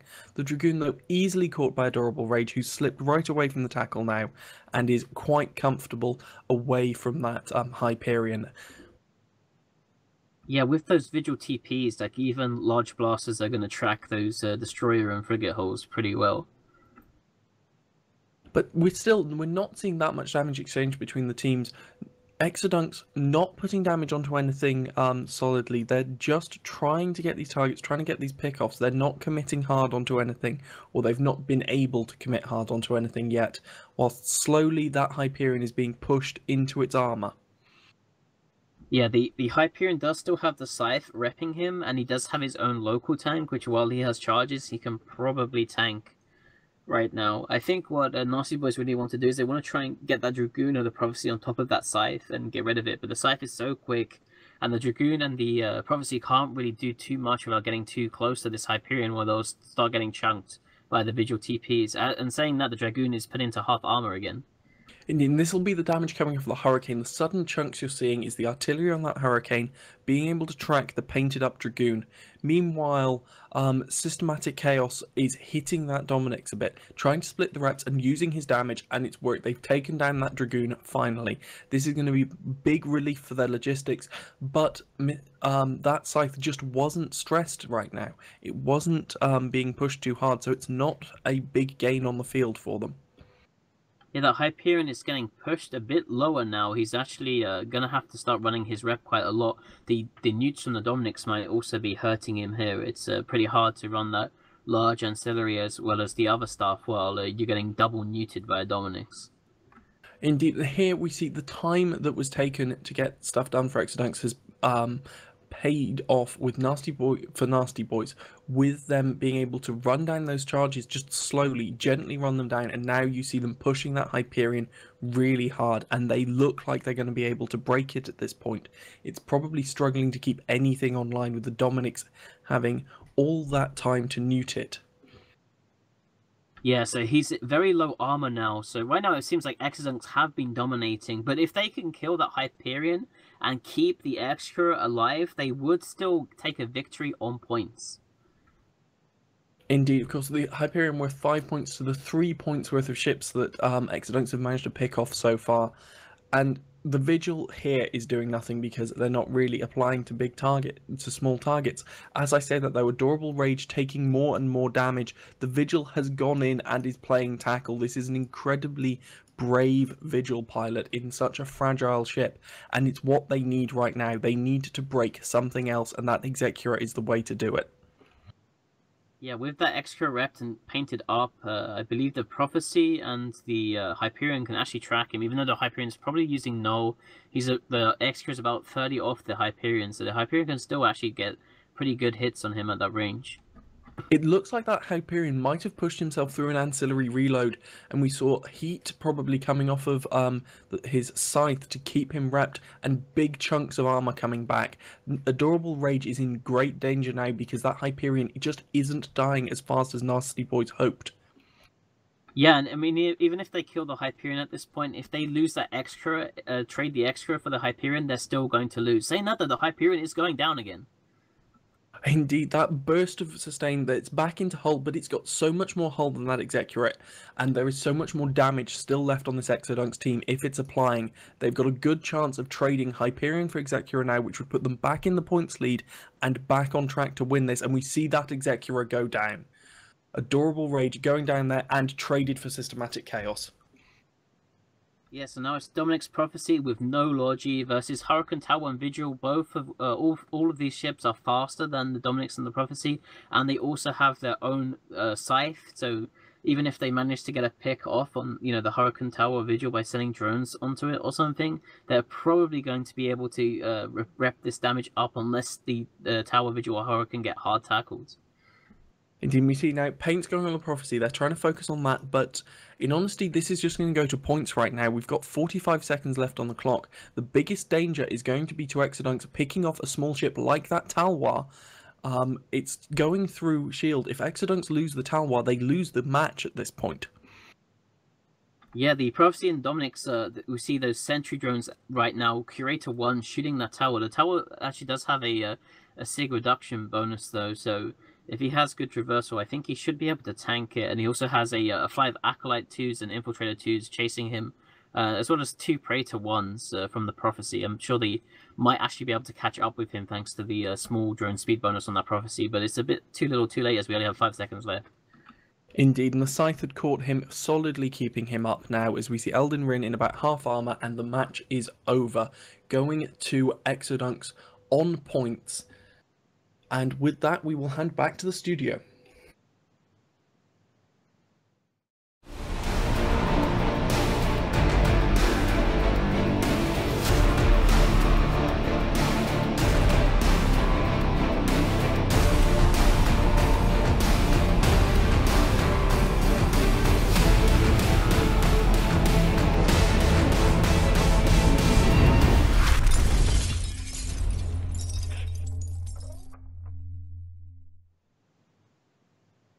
Hey guys, welcome back after another great match there. Jibai, I hope you enjoyed seeing your beautiful Hurricane in action, doing its best, and possibly being the main reason that this team won their match. I think it was obviously down to Jibai's Hurricane that they did in fact win. Let's ask Rain, what were your thoughts on that match there between Exodunks and Nasty Boys? I mean, I thought it was a solid match. I really enjoyed watching the Hyperion and Dominic's duke it out. And I was actively, people in Twitch chat were asking questions, so I was like looking at the sentries, telling people who was doing what. And someone had mentioned that since the Dragoon and the Atron died, the Prophecy actually needed to go in to secure the Hyperion, because the Hyperion had an MJD and could easily jump away at the last second and like sort of win his team the match just by simply not dying. But the other thing to note is that Dominic's, I think, nearly had him fully muted out the whole time. And for some reason, they were positioned in a way where the Hyperion was just pointed out of towards the edge of the arena, and they were 30 kilometers from the beacon in the center. So had he MJD'd, and this is for the viewers back home, we may not see what we as commentators get to see, that he probably would have just simply boundary violated on his own, and that's assuming he could get the cap to activate that MJD. Yeah, Jibai, any thoughts on that match? Oh man, it was amazing. The Vigil and the Kane, and there were so many things going on at the same time, it was unbelievable, right? The exchanging went favorably for Exodunks, which they in the end lost their Hyperion to the Dominic's because it was not a Minmatar ship, right? It was the off tank and everything. He couldn't kite normally, right? But he served his purpose, and all dumpstered the Sentry Dragoon. Did you see that? That was amazing, right? The Vigil was doing a great job kiting from the beginning, and they had the best chance of alphaing him from the get-go, right? But they missed that opportunity, and then he was bullying them with their oppressive target painters, allowing the Kane to track and everything to be normal, right? So that's basically it. There was a lot of tackle battles going around, who tackled what, untackle what. The Dominic's with the grappler web, latching himself on the Hyperion with the fat newts. It was too much for the dude. He couldn't receive the local tank, plus the shield tank off tank wasn't strong enough to keep him alive, but in the end they won.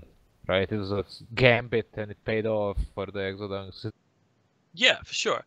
Now, let's do a quick update of where the league stands at the moment. It's actually really, really cool. At the top of the league, we have 3 teams with 2 wins and 1 loss, all at 6 league points. That's Volta, the other team, and Provishots in order to their points for and points against. In fact, Volta have 25 individual ship points, and the other team have 24. Though when that comes down to differences, it's 8 and 15 because the points against Volta are 17 and the other team is only at 9. However, we are about to see our next match between Sudden and Otters and Offline from the bottom of our league. Sudden Otters is at 1 loss and 1 draw, and the Offline team are in fact at 2 losses. So both teams are already in big danger of being eliminated from Major League when we get round to next season. Something you definitely don't want to have to happen. Minor League is still a fantastic competition and great to be a part of, but the majors is where the really cool stuff happens, I would say. And that's not biased, that's just fact. So we're going to be seeing Sudden Otters, the Vidra Reloaded team who won the last Alliance tournament, going up against the Offline team. So let's check out the bans for this match coming up, and these are going to be brought to you by my man Jebi. Jebi, do you prefer Jebi or Jebi? Either way is fine, friend. Most people call me JB. It's good. Jebi, why don't you run through these bans with me? Of course. So Sudden Otters are going for the old Apocalypse Executor Brutix bands with the Frigate Logi picking into the solid armor composition with the Deacon Dragoon, ECM Armor Tank, Black Parade, Prophecy, Abaddon, right? It's gonna be the Battle of the ECM. And Offline, the blue team, they banned the Griffin and the Auguror. They couldn't ban both the Griffin and the Black Parade and the Scorpion at the same time, so they gambled into the Griffin ban, right? And then banned the Auguror, thus thinking to force their opponents to go for the Logi frigates or Logiless for the armor, because both the Executor and Auguror were banned, right? This was then followed by the Executor Navy ban, which is oddly specific, but we can see from where he was coming from with the old thermal and kinetic damage source. And the team Offline also picked the Logi frigate, the Thalia, and then there's the Coercer, the Executor Navy picked Hyperion ban, pardon. So the Hyperion ban, of course, yes, my bad, yes, and then the Harbinger and Dominic's mainline armor for the team Offline, right? So the plan is gonna be there to, since the Hyperion is banned and the Dominic's is picked, to dumpster the Abaddon or the Prophecy with the heavy tackle and hopefully random against the jams. While at the same time, Sudden Otters will try to leverage their Black Parade to alleviate pressure from the team Offline and see where they can leverage their ECM like that. So one of the really interesting things about the Offline team is that obviously they've got a Thalia, they're armor tanking, Coercer, Harbinger, Dominix, all makes sense. However, the Exec Navy, that is a hull tanked ship. It's not armor tanked in our fittings, it is in fact hull tanked. It does put out a humongous amount of DPS at 771, but that does not necessarily mean that it's going to be surviving for that long, as the Thalia only has a tiny little bit of buffer to keep it going through. So we're going to have to see how long it is before that Exec Navy goes down, as it is both a very large threat and a ship that is relatively easy to kill, given that the reps applied to it aren't going to be that strong. And indeed, if the Exec Navy runs in, gets some close-up damage done, the Thalia is going to have to go into the danger zone to get any reps off at all. So it's going to be interesting to see whether Offline decides to have the Thalia follow the Exec Navy in and put it into danger and get what reps it can off it, or just let the Exec Navy die when it dies and focus on the reps on other targets and keep that Thalia a little bit safer. However, we're going to find out what the decision of that is made, and we are going to see how these teams do in this match as we hand over to the casters, because the teams are already on grid. So Rain and Alexi, take it away for our 5th match of the day. It's the Offline team versus Sudden Otters.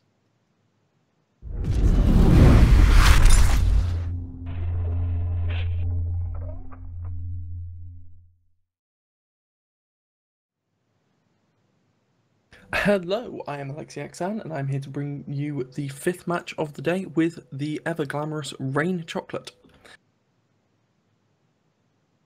Wave? Something? Okay. Yeah. We have the offline team against, coming up against, and I've just managed to lose this right now. They call themselves Hydra here. So the Southern Otters team, who have brought themselves in at range, whilst offline have mostly come in at range, but they've brought that Dominix in right on the beacon. Rain, do you want to talk about what that's going to mean? Well, the Dominix has an MJD, but usually you want to be 50 away from your opponent to attempt to MJD to them. But both teams have warped in at like a 90-degree angle, so the ships sitting at like around 50 kilometers, 45 kilometers, are actually a little bit closer than they would be if they were directly across from each other. So I believe the Sudden Otters have actually brought their Prophecy a little bit closer to be that heavy tackle. So having the Dami in at 0, we'll have to definitely try to fly past that Prophecy in order to get to the rest of the Sudden Otters team. Indeed, and it's going to be a hell of a gauntlet to run that. Prophecy renowned within the NT leagues as being a brilliant heavy tackle ship, but the Dominix just has the ability to barrel through and newt that off potentially. The neuting potential of this Dominix the same as the Armageddon, in fact. It just doesn't have the range, but that doesn't matter if the ships are right on top of each other. Yeah, and we have been informed by the cameraman to actually look at the Abaddon for those sitting back home. That is, I believe, the Star Commander ship, ship skin on it, which is or Star Captain ship skin, which is a beautiful ship skin. So I'm going to circle jerk about that as we have 30 seconds on the clock, getting ready for this match to start. Indeed, and a great shame opposite that is just the vanilla the vanilla Dominix compared to the Headhunters which we've seen all day. But we're going to see very interesting kickoff to this match with offline having so much damage potential on their team. They might well just go charging in with that Coercer and Executor Navy issue. But as the clock kicks off, the bursts are sent, we will see what they do. Yeah, and I'm super excited to see how these Frigate Logi will do, especially with some of these ships, so the Dominix being able to jump around the map. You obviously got to keep close to that Thalia if you ever want to catch its reps. And we see shots coming from Sudden Otters directly onto that Harbinger. Indeed. Sentry's going straight down from that Dominix, wanting to get the projected damage, and they are going straight on that Blackbird. Of course, they want to kill that disgusting amount of ECM, which will be causing them absolute hell through this match if they don't get it under control. Yeah, we've seen a lot of players in the past not really either banning the ECM or picking it themselves because that's what they believe can get them to win. And so obviously the Blackbird being armor tanked, they do not like it at all. And it already has armor bots on it, as Sudden Otters recognizes it being not only the first primary, but they need to keep it alive to control the offline team. Indeed, and we see here the Prophecy failing at its job. The Dominix has made it past, throwing its grappler and web onto the Prophecy. It was able to just coast past it out of Prophecy's tackle range and is burning now. Apparently it is burning all the way to that Abaddon. Dangerous ship, but most dangerous at range, that big beam platform with no tracking bonuses. Yeah, the Harbinger actually for the offline team is taking heavy amounts of fire. The Thalia barely able to keep him up. He's almost like 30-ish% armor. I'm guessing he's taking heavy fire from that Abaddon as well as potentially from that Prophecy. Not able to keep himself alive. Indeed, the greatest hope for it now is what's happening. The Dominix being able to get newts onto that Abaddon. And we see the Executor Navy issue is over there. Salvador Parman right on top of that Abaddon. Is he going to start laying damage into it? And yes, he is. Surprising that he waited until he was so close to it, could see exactly where it was before he did this. And we see the Dominix actually, it's abandoned those original set of sentries and has released ogres to help attack this Abaddon. Yeah, and to show how big of a threat that Navy exec is, the Blackbird has actually put all jams on the Navy exec. There's no other jams on any team, on any of the offline team. And the Harbinger is still taking heavy fire, but I believe he is barely able to hold on. I'm not sure. He's slowly gaining some health back from that Thalia, and I'm guessing those rep bots as well. Oh yes, the Executor, just how dangerous it is, it will do more damage than the Dominix in this match. This is the biggest source of damage on that offline team, but it's going to be hull tank. So we see the shield being stripped away, armor's going to be stripped away in due course, and it's going to have to try and hold itself just on that hull tank that the Gallente are such fans of. Yeah, and the one thing to note, the Abaddon's actually pretty poor at tracking, especially with this cruiser. He was initially super close, and then he started to move away, now he's moving back. So if all he did was hold a tight orbit, he might have been able to mitigate a lot of that DPS, but now the Dragoon is obviously on him with his newts and what little DPS the Dragoon has, the newts being the biggest factor in helping him. Oh yes, of course. The mitigation, all of the damage mitigation comes from movement, comes from being able to keep going round and round this Abaddon, and those newts take their toll. This Executor is going to be sat still, webbed down, and torn apart, which is what we're sadly seeing here. He's getting bits of armor back though. The Thalia has burnt in to try and give him more life, more time, and get to help them get through this Abaddon, and he's recovered a lot of armor now. He's back over 50%. Yeah, I believe the Abaddon began shooting at the Harbinger again, especially now that the Thalia is, not near the Harbinger. However, the Thalia also made a mistake because that Dragoon immediately switched from the ENI to the Thalia, and the Thalia is not going to be able to keep reps running when he's out of capacitor from that Dragoon. Nor is he going to be able to save the Harbinger, which now is being pushed into hull. And unlike the Executor, this is not tanky hull. This is just paper-thin hull from an armor tanked ship that's struggling now. Reps back onto Ice Tim, trying to keep him up as they push further through this Abaddon. Yeah, and I'm actually kind of questioning we see all these ships kind of really close together, brawling it out, and the Executor has been, looks like spreading ECM everywhere, trying to get a jam on something, but I really haven't seen how successful that's been. We've seen consistent DPS coming out, we've seen the Thalia consistently repping, so I'm not really sure if this Blackbird is actually paying off with that ECM. Had they had a Caracal or something along those lines, maybe it could have helped getting rid of that Thalia or dishing out some more DPS. The Blackbird, of course, wants that Harbinger dead so badly. Harbinger giving the info links that will be trying to keep offline up, and there it goes. Harbinger down, but the Abaddon is in hull. The Abaddon should be going down for this, which is a beautiful trade on paper. The problem is they look like they might well lose their Thalia as well. Abaddon's gone down, Thalia is about to be pushed into... No, it's not. It's trying to tank now. And it's taking fire from drones swarming it. I'm not sure if those are from either the Prophecy, probably both the Prophecy and the Dragoon actually, and too little too late. He was not able to rep himself back up.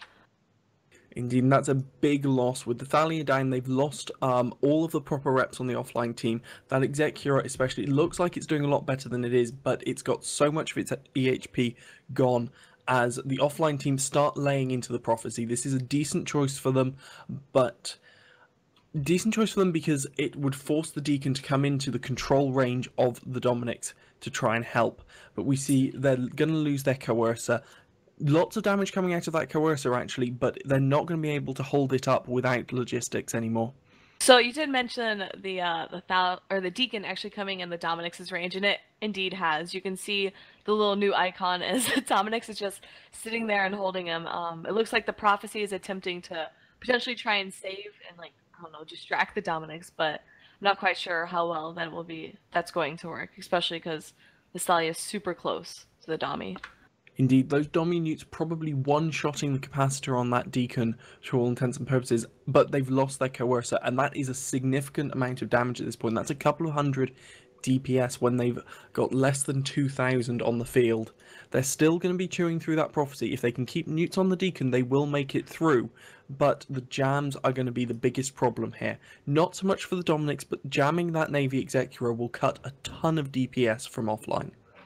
Yeah, the Executor Navy is actually, I want to say, trying to get a hold of that Blackbird. It looks like he probably got jams off, so he wasn't able to actually keep hold or do DPS, but he's trying over and over as the Blackbird, I think, is barely shooting him with some missiles or something along those lines, trying to keep this Executor from murdering his face. Indeed, that Blackbird has light missiles. It has less than 100 DPS worth of light missiles, But apparently it's been enough to push off this Execura Navy issue, who's also being bullied now by some hobgoblins. You've got to question running away, though, in this Execura Navy issue. Every bit of damage that gets plinked onto him is going to stick. He's not going to be able to regain any significant tank by pulling range, and so he's just leaving Pandy in the Dominics to fend for themselves against a prophecy that looks like it might be tanking. Yeah, and the Dami is still throwing those newts on the Deacon. So newting out the Deacon so it can't do any reps, and then shooting at the Prophecy is a pretty solid strategy, because obviously you want to be able to, if you're going to make the Deacon completely worthless, then you want to be able to take advantage of that. So they have, it seems to be, to me, they seem to have pulled range far away, so maybe those newts aren't doing too well, and the Dominics has to then burn after them to try and catch up to continue to apply DPS. And it looks like the Prophecy itself is actually continuously shooting this Execura. Yes, crucially, we saw decent chunks of health coming back on the Prophecy. We saw it take a lot of range, and we saw no more webs and grapples on it. That would have been a jam on the Dominics initially, freeing it up, and we see the Prophecy nearly recovered. The Execura is in so little hull now. He's just burning around, he's running from drones, and he's not going to last much longer. He's not been able to do much with the last bits of his health as it gets slowly stripped away from him. Yeah, it looks like he actually may have been potentially shooting some of these. Yeah, he is shooting the damage drones off of him, trying to buy himself more time, but it's too little too late as he falls. And now we see Dominic, it's been feared, especially in the minor league. It's a brilliant brawling ship, but can it go 4v1 when Sudden Otters have gone maximum dishonor and brought all of that ECM, which is just for the Dominics now, just jamming it out. They've only got to survive the next 50 seconds, so they can just lock that Dominics out of the match and laugh and fly around in circles. Yeah, although the bonus of having a Dominics is when you have your drones on aggressive, potentially those can be fighting for your honor while you are ECM'd out and not able to do anything, which is, I believe, how that Deacon is potentially taking some damage. Although we do only have 30 seconds left on the clock, I don't believe the Dominics can kill 3 ships to put himself back in the lead. No, he would struggle to get through more than one at this point. He's only got 10 seconds left. If he could have got through that Prophecy earlier, this would have been a far closer match, but unfortunately Prophecy held with that Execura being able to be pushed right away from the match, and we are going to time now with Sudden Otters taking it on points to put themselves back in a strong position in this autumn season. And with that, we will throw back to the studio.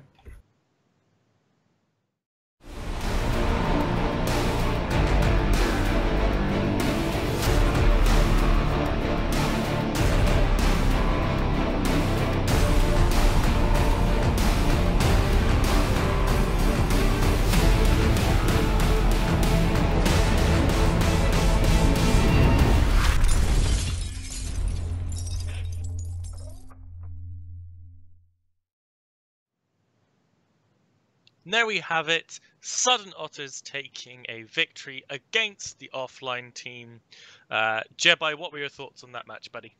Oh, that was so glorious. First we saw the battle between the Frigg Lodges at the meta level, with one being bonus for the armor, the other with the signature, and the team offline was put offline by a Blackbird of the Sudden Otters. The memes of the ECM are strong. They rolled the good jams.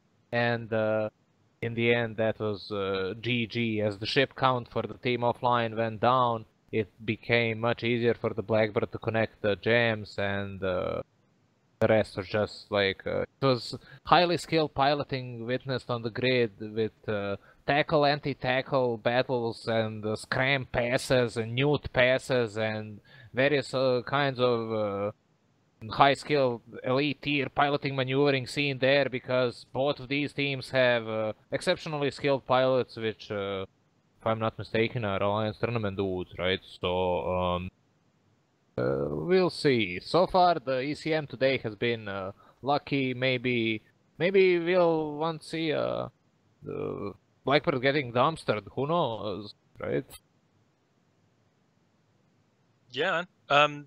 We got apparently some pretty cool bans coming up for the next match, so let's jump straight into those. Jebby and Rain, if you'd roll us through the bans for our penultimate match of the day, the other team versus Provishots. Of course, friend.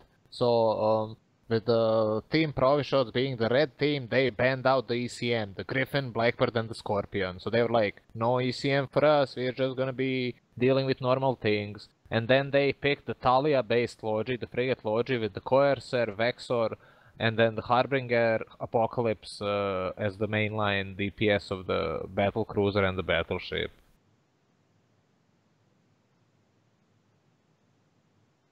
Rain, do you want to roll us through the other team? Yeah, so the other team banned out the Executor and the Osprey, the Executor being one of the more favored Logi. And they picked the Slasher, the Sunesis, the Scythe, the Ferox, and the Rogue, with the additional ban on that Abaddon. So what do you guys think about this matchup then between these two teams? What are the main strategies? What do each team have to look out for from the other side? So I was gonna say the other team really wants to get in and brawl with that Rogue, whereas Provishots with the Apocalypse, they don't want that at all. They kind of want the opposite. They're going to be wanting or attempting to try and kite away and not get caught out.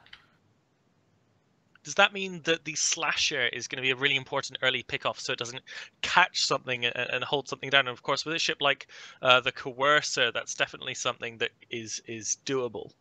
Yeah, potentially. So you could have the Coercer stick nearby the Apocalypse, or additionally attempt to chase down that Slasher. Or you even have ships, say the Vexor, like the Vexor with a flight of light drones could easily take out the Slasher in a couple of seconds, if not like a full minute at the very most.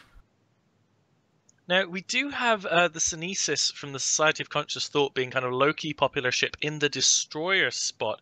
Alexi, what do you think it is about the Sunesis that makes it a strong pick in this tournament? The drone bay.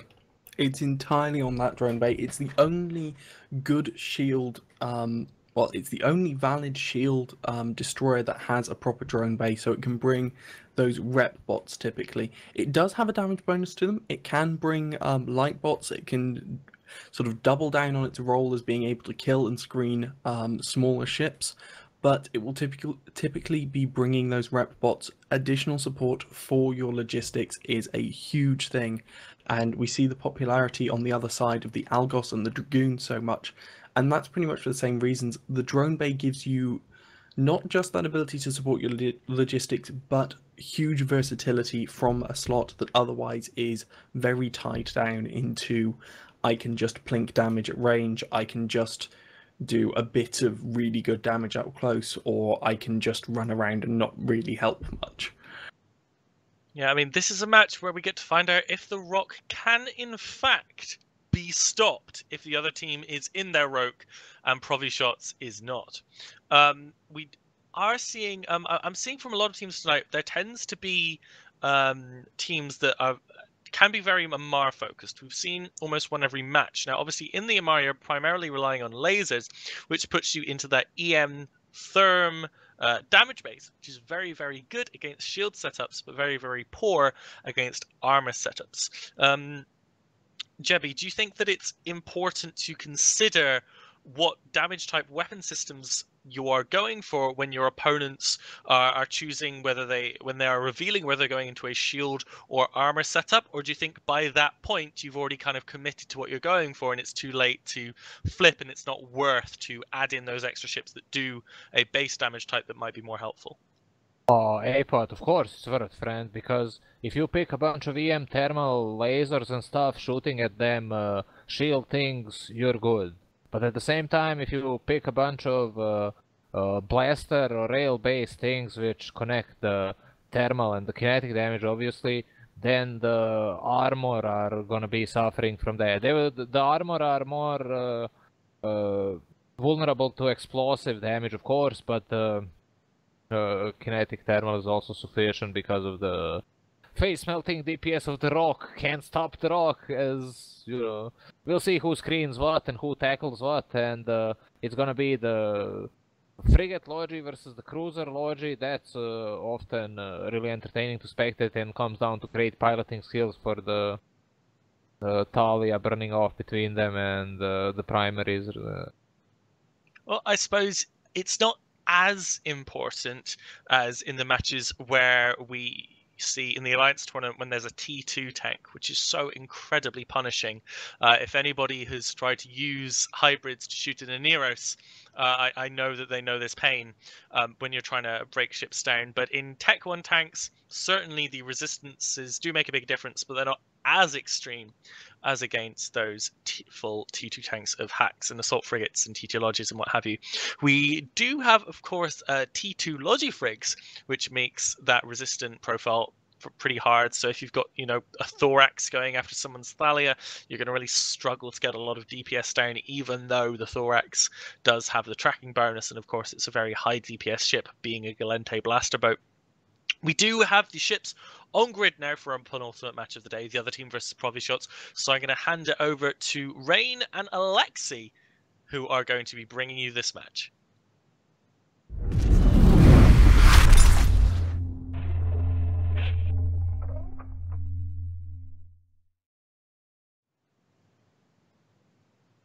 Welcome back. I'm Rain, and I'll be commentating with Alexi, and we're going to be commentating Provishots versus the other team. So Provishots in red have brought the Apocalypse, the Harbinger, the Thalia, the Vex, and the Corson. They've all warped in at 50. Alexi, would you like to introduce the other team? Indeed, the other team are the other team, and they consist of a Rogue, Scythe, Ferox, Sunesis, and Slasher, all at distributed ranges, keeping their Sunesis and Scythe right at the back. Sunesis probably going to be keeping that Scythe safe. They've put the Rogue right on the beacon. They know it's a close range, it's brawly, it needs to be doing its job, and putting it there means it can do its job even sooner. Ferox and Slash are distributed a bit further back because they can kite, they can move in, and they need to be free as this match is beginning to kick off. Yeah, so as I believe we kind of mentioned earlier when talking through the picks and the bans, that Rogue definitely will be wanting to go in to brawl it out, and then the Apocalypse obviously moving away, kind of kiting things out, keeping himself safe and shooting from far away. So we're gonna, these first few seconds of the match are gonna be critical to see who's going to be, caught or not caught at all. Indeed, crucially, that Apocalypse only has an afterburner. It's not a fast battleship. If this Rogue pushes for it, it can probably get to it. And the Rogue, with the range bonus, isn't too far behind the Apocalypse in terms of projection, but it is behind in terms of damage out, as we see damage scraping onto that Rogue already and hitting the Coercer. Yeah, so the Courser being primary because obviously the Courser will easily be able to eliminate the Slasher, as if the Slasher were to go in to try and tackle ships down and keep them in place for that Rogue. And we see kind of almost in unison, it looks like all of Provishots moving away simultaneously, being chased by that Ferox, being chased by that Rogue. They're shooting at them, trying to apply any amount of damage, while Provishots is really just focused on trying to keep everyone away from them. Indeed, that Coercer and Vex are being very static in the middle as we see the Rogue pushing into the middle of it, down to half shields already. Huge amount of damage being laid onto him, and his team has got to catch up with him, got to get reps on him properly soon, because he is going to go down very quickly if he just sits there and gets hit.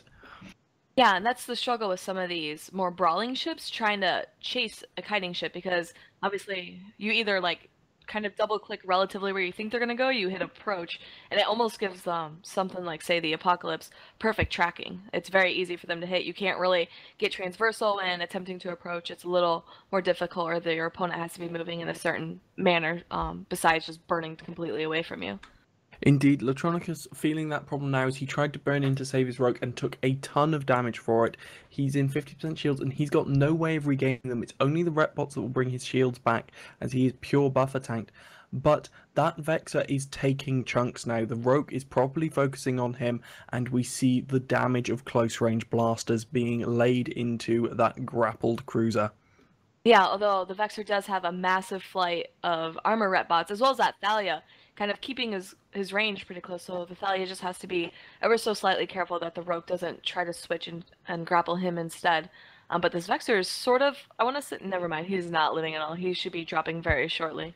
Indeed, as we see every volley taking bigger chunks out of the Vexor's hull, and the Vexor finally goes down.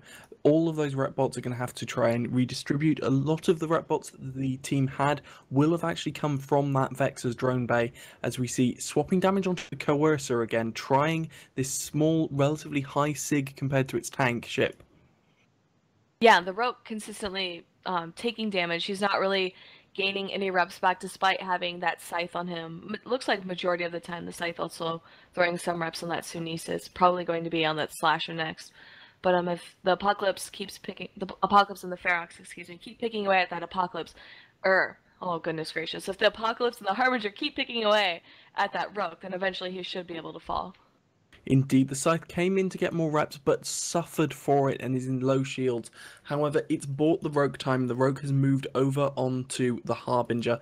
Harbinger taking big chunks of damage now, being tackled down by pretty much everything from the other team. And that's going to be a big chunk of damage if they can take it down. The Rogue being the slowest to this party, actually, with the Ferox and Slasher having gone into tackle, and the Slasher is taking damage. This is panic for them now. If that Slasher gets taken out, they lose a ton of their ability to control this match, and the Coercer is chunking it. Yeah, so the Coercer focusing on that Slasher who has been making some deep, solid plays. Lysis piloting pretty well, catching things out for the other team to actually kill. And you can see the Sunesis piloted by Moderator attempting to stop this Coercer from taking out Lysis. But he's done his job. He's just about been caught after taking a ton of armor, but they got the Harbinger down. The Apocalypse now, the Coercer is not to be dismissed, but the Apocalypse is the only big damage ship left for Provi shots. As we see the Coercer tested once again, there's going to be even less rep bots for it this time, and it's still this huge danger. If they can finally get it, that's probably going to make their Slasher safe, because there's no way the Apocalypse will track a small AB Minmatar frigate.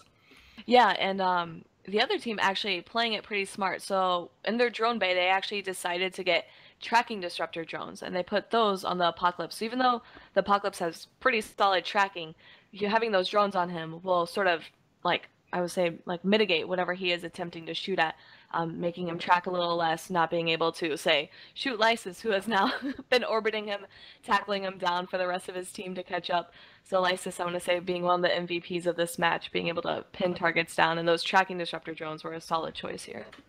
Oh yes, and it looks like they've given up on the Coercer, but the Coercer is no longer a threat, with the Ferox of Moody Hafia burning in and getting tackle now on the Apocalypse, which is looking to be going down anyway. They could probably afford to lose the Slasher here and still take the match, because they will have secured the final big damage threat as this Apocalypse gets taken down.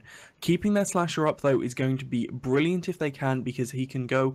Lysis can go and get them the tackle that they need. He's going to be so much faster than anything else. And they just need to get this Apocalypse off the field, and they start to move into trying to consolidate what might well be a dominating victory. Yeah, so the Apocalypse slowly, he's been catching reps from the Thalia. Thalia's been doing work. Like I had mentioned before, the Thalia cannot keep things alive, especially under the DPS from this Rogue and this Ferox. So now all the DPS really off the field. The only thing left would be that Coercer. If the Coercer can kill this Slasher, who is now completely out of shields, then maybe they will take away the dominating victory for the other team. Indeed, and you've got to wonder where... There they are. We see the reps landing onto that Slasher finally. They should be able to keep him up now. It's just a Coercer. And they've still got their full logistics. They are going hard on the Coercer now. They want this down. That is the biggest threat to their victory, and he is finally down. Now they are just trying to chase that Thalia for an extra point. Yeah, so the Thalia, as you can see from the bars, has no attack nor control. It is all defense. He just has his tank plus his active tank, and then I believe he should have like one rep bot, which obviously he cannot use on himself. So the victory clearly goes to the other team, and unless somehow that Thalia manages to outrun all of them, it will be a very clear dominating victory.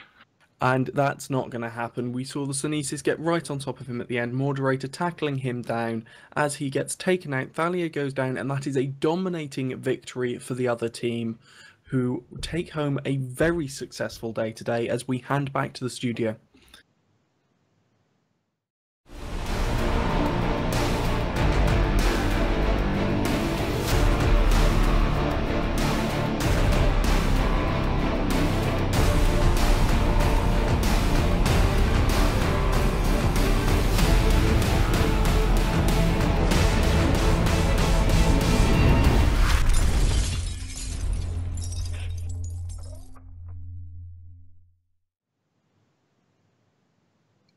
our first dominating victory of this season of the Majors, propelling the other team into a massive lead in the league points. Volta and Exodunks both need to get their own dominating victories moving forward just to catch up and be on an equal level. So the other team are in a fantastic position before we move to the second half of the tournament. Like, it's almost impossible to be in a better position. They do have one lost match, so I suppose if they win that, but still, they're doing absolutely incredibly. I want to ask Jebby, what were your thoughts on that match? What was kind of the key turning point in your mind that decided the victory or loss? Oh, the key turning point was that they couldn't stop the Rock, and they couldn't dumpster Lysis's slasher. Lysis was floating around and doing god tackling there, and his side body was keeping him alive, and despite Provishots having banned out all the ECM, they couldn't prevail. They also picked the Vexor instead of the Logic Cruiser with hopes of having sufficient DPS to deal with the Rock, but it all broke down there, right? So are we generally of an opinion that the Rock is one of the kind of the big picks for battleship slots this season? Is the Rock kind of one of the big go-to ships? Is it just that powerful compared to the others? It's a flavor thing. Most people would say it's the Hyperion because of its local tank and DPS, then maybe the Dominix and the Tempest, and then the Rock Raven debate is timeless because reasons. But the dudes would probably pick the Rock if they wanna, if they're not specifically wanting to shoot the explosive missiles. Well, it is somewhat sad and bittersweet as we get to our final match of the night. You know, we are already rounding up before our little break, before we return to your screens in, I think it's December actually we come back, not all the way until December. But it is going to be a fantastic match to end the night on. It is going to be Nasty Boys going up against Volta. Now, looking at the current league tables, Nasty Boys are at a win, a loss, and a draw. And Volta are at 1 win, 1 loss. So they could not be any closer in wins, draws, and loss unless they were in fact equal. But of course, that small difference does mean that Volta is still significantly further up the league than Nasty Boys as it currently stands. However, this is Nasty Boys' chance to get up higher in the league to enter the second half in a really strong position. And Volta, of course, basically they're looking for a dominating victory here, in my opinion, to catch up with the other team's performance in this match so they can vie for that top position in the league. So, in order to see how this might turn out, we're going to go and look at the bans for the upcoming match with Alexi and Jebby. Indeed, and we're seeing, actually, as we kick this off, Volta deciding to come the other way on the debate about the Rogue. They've gone for the Maelstrom as their big top-end shield battleship, despite the fact the Rogue was up for grabs. Maelstrom has a couple of upsides. It's got selectable damage, which is potentially quite nice going into armor. It's got comparable projection. It's got potentially a bit more actual active tank, but it's got a micro jump drive, so you can make those epic plays. You can jump around the arena with it and do some incredible things, which we might see them do.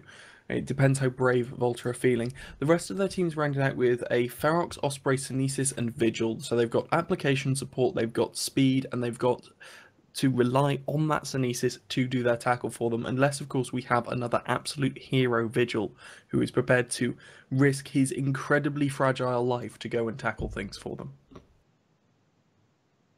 Oh, I deeply believe in the Minmatar lineup right there.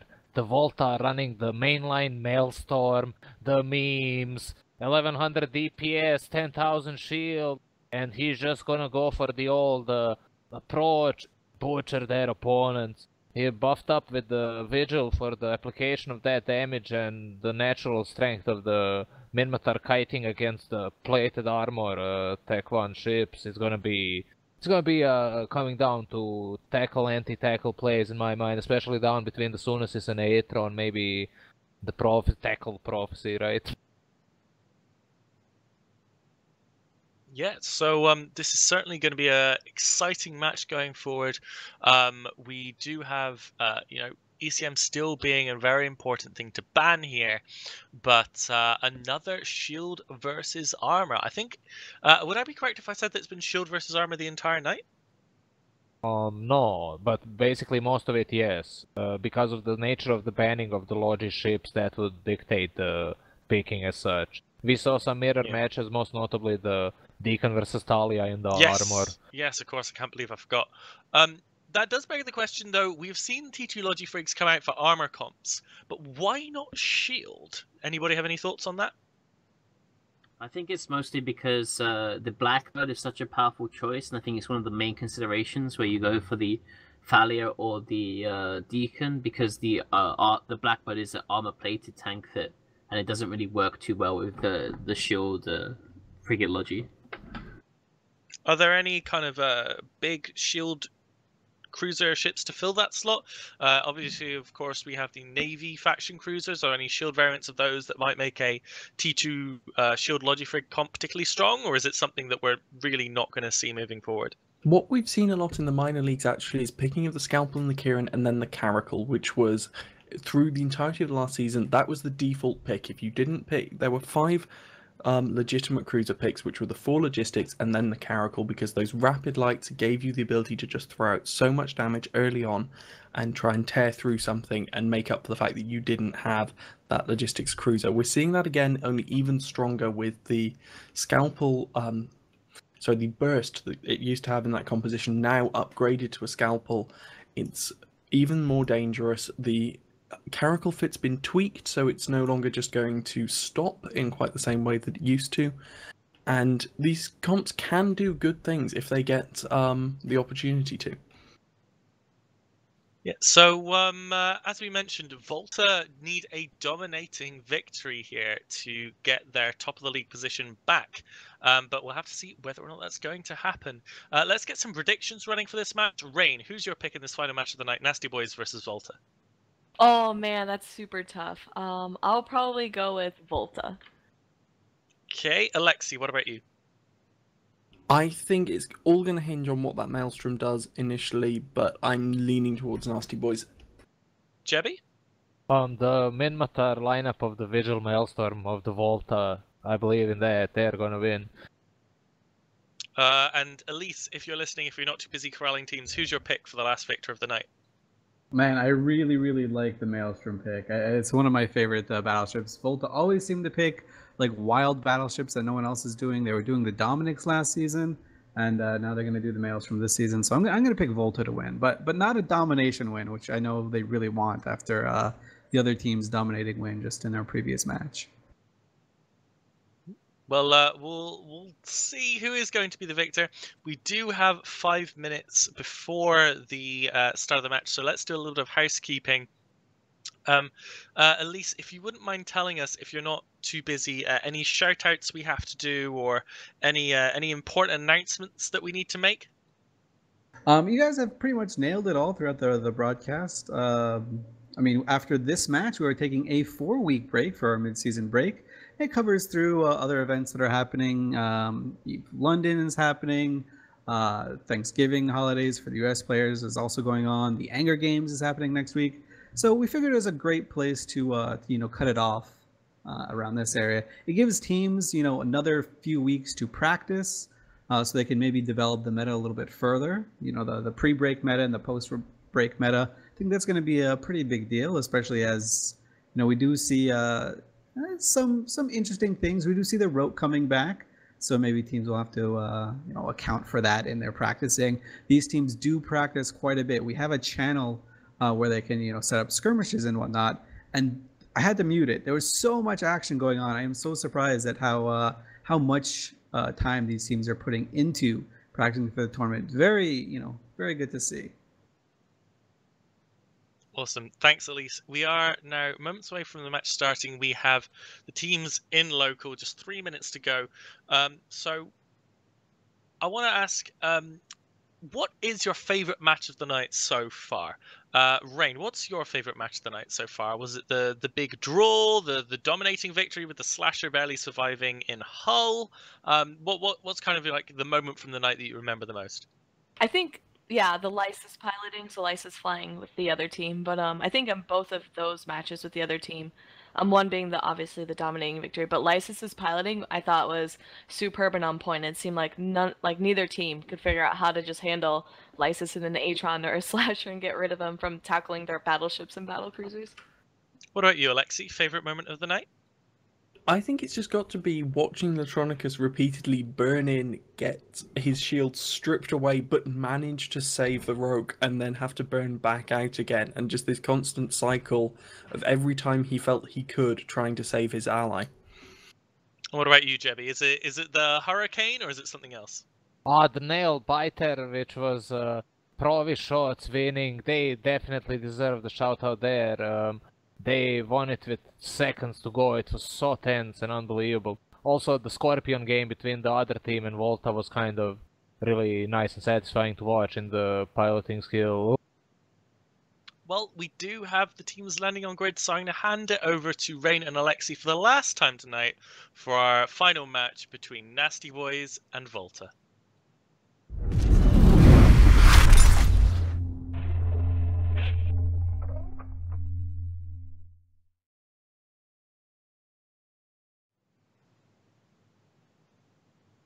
And welcome to this last match of the Major Leagues for the week and for the month. We have a brilliant match for you coming up with Nasty Boys against Volta.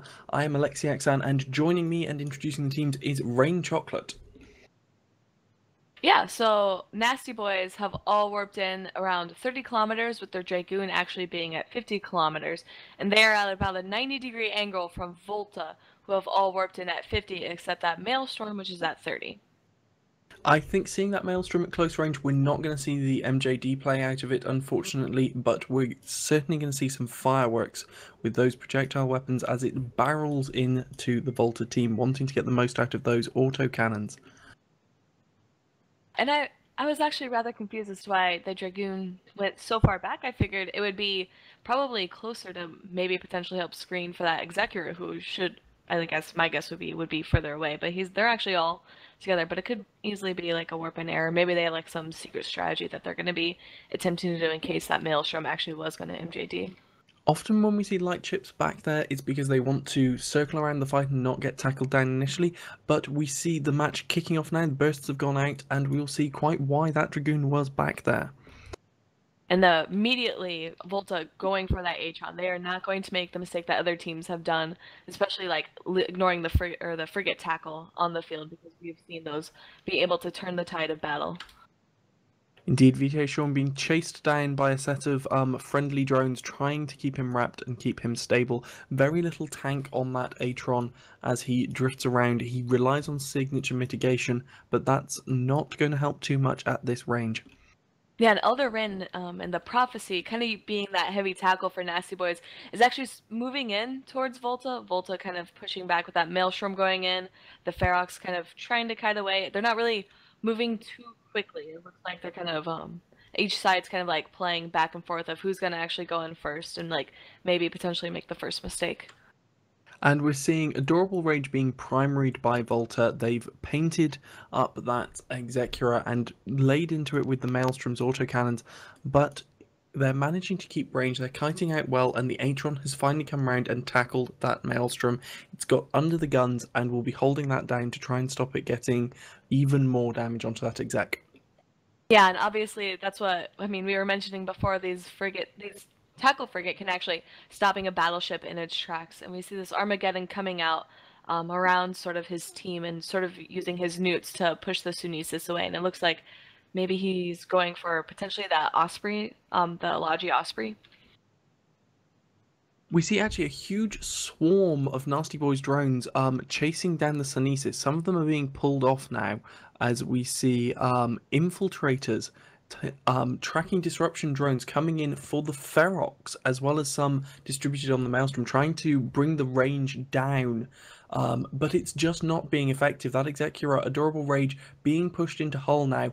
Damage from that Maelstrom, the fall off on those autocannons is so huge, along with the Ferox's railguns, and they chew through Adorable Rage, and unfortunately, I no longer get to say Adorable Rage because Adorable Rage is dead. Yeah, and it was actually pretty surprising because Nasty Boys really have nothing to show for it. I mean, they're now shooting at Starfleet Commander, Captain of Team Volta in the Osprey. But, I mean, it doesn't really look like, I mean, they're going to take anything from it. The Dragoon on the Nasty Boy side now being the secondary, or the second primary, and he is quickly falling into hull. Painted up and taken down there. The Atron of VTA Sean now the next target. Trying to get that down would free up their Maelstrom, but Starfleet Commander is taking huge amounts of damage. We see lots of pressure coming out of that Armageddon, but none of it's onto the Osprey, just damage going onto the Osprey. The Armageddon neuting and nossing the Maelstrom and the Ferox, but that Osprey's taking chunks anyway, and keeping him up is going to be key to what Volta want here, which is that domination victory. And it still looks like he has reps in his ASB, but not for long, and he's already bleeding deeply into armor, so the moment he runs out of charges, he's not going to be able to stay alive for long. So Volta have to make quick use of whatever tank he has left. They're nearly have the Atron killed. He's now in hull, so hopefully they can pull this back. Indeed, Atron down, but that's probably going to be the Osprey down as the armor buffer underneath goes. There's not going to be any more charges. We're not going to see any more reps, and we're not going to see any more of the Osprey as Starfleet Commander is taken down. Yeah, and I mean, even though they did lose the Osprey, they did lose the Logi. I believe they have this in the bag. The Prophecy is already in about a third of armor, and they have completely eliminated all the support wing of the Nasty Boy side. So losing the Osprey, yeah, is not the greatest. Won't secure them the dominating victory, but they still might be able to win this, or could easily win this. But we see already big chunks out of the Ferox shield, big chunks out of the Maelstrom shield. The armor tank ships are comparatively higher in their EHP pools, and that Ferox is going down faster than the Prophecy. Crucially, the Sunesis and the Vigil help win the longer game, but they won't help win if it's just down to these small number of ships at the end, and that Ferox is not going to tank in armor the same way the Prophecy does. Yeah, and so, like you had mentioned, the Prophecy is being target painted by the Vigil. He's doing anything he can to try and help with this Ferox out of shield and out of time. He's going to drop very quickly, already out of armor, and now his hull's being taken away, while the Prophecy is still in a third of armor left. We see here the dangers of playing a long game against an Armageddon. It can just do so much if it's allowed to drain your capacitor pool and keep on draining it. Killer 542 being a destructive force quietly in the background throughout this match, but Elden Rin is down into really low armor as we see Anigade start to tank, start to use those XLASB charges to try and withstand the assault now leveled at them.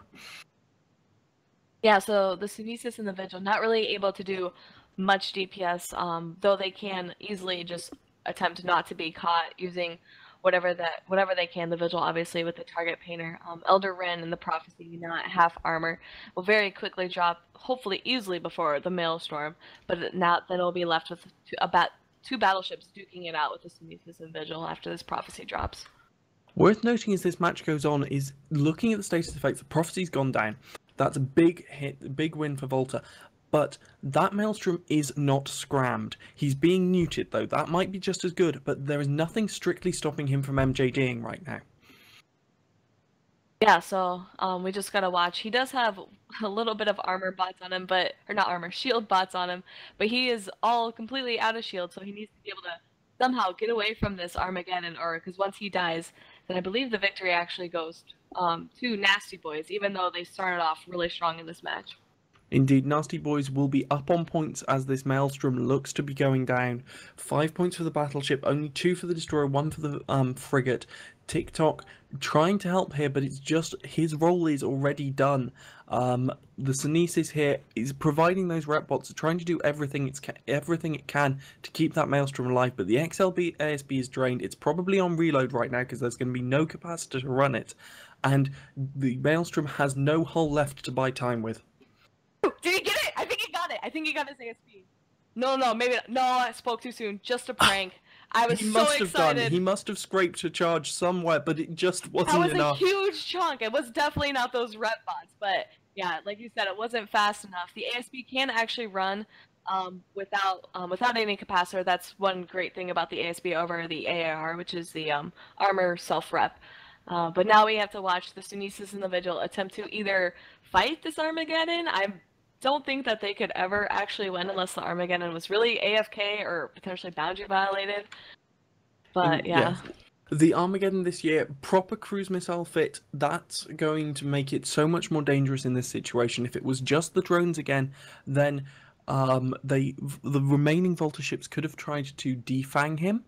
But for now, he's just able to project, admittedly, tiny amounts of damage, as we see with that little volley scraping the shields of the Sunesis. But he can project to anywhere, and he will keep being a threat as the timer ticks down. Yeah, so now it's more or less a waiting game, watching the ships sort of duck and dive and evade each other. One thing to note to the viewers back home is that any points matter, so this Armageddon shouldn't just simply give up and say, oh, well, I won the match, I don't need to worry, because it's these little points at the end, like even though they get the victory point, having these points for killing extra ships off the field can actually go and help them win overall at the match, or at the league end. Indeed, points for the main dividing factor after your league points. It's a huge thing to pick up more of them. TikTok has finally given up on his valiant effort to continue painting this Armageddon. The Armageddon, of course, doesn't need painting. It's got a beautiful skin on it already, as it slowly chips at that Sunesis and just drifts gently across the field. Yeah, so I was gonna say, hopefully this Armageddon's attempting to get in range, but obviously these ships can move rather quickly. I say that as the Vigil TikTok sitting at 0, but I know he doesn't need to move yet. The Sunesis is moving very quickly. Indeed, that Vigil, when he wants to, can move on the order of 6 to 7 times faster than this Armageddon. There is just no chance of the Armageddon being able to pin him down.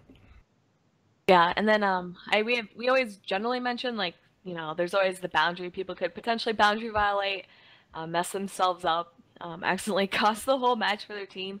But I'm guessing this Armageddon won't go very far for that. And then the Sunesis and the Vigil, they're both small gang pilots, so they should hopefully be aware of the boundary. With 30 seconds to go, we saw betrayal there, actually, as the Vigil target painted the Sunesis so that the Armageddon could land more damage on it. You have to question the motivations of this Volta team in trying to betray their own members as times get tough. I mean, it could be. Maybe there's something going on behind the scenes that we're not aware of. Maybe, you know, maybe the Sunesis did some terrible target calling or mismanaged his mods. Oh, TikTok is calling for a 1v1 in local. The Sunesis is at 108 kilometers, so I really hope that doesn't happen. Oh, maybe he's trying to 1v1 the Armageddon. You think that's what he's attempting to do? Unfortunately, we will have to save that matchup for another day, as the timer has gone. Volta have been denied their victory. Nasty Boys scraping it at the last there by taking down that Maelstrom, and we will hand it back to the studio.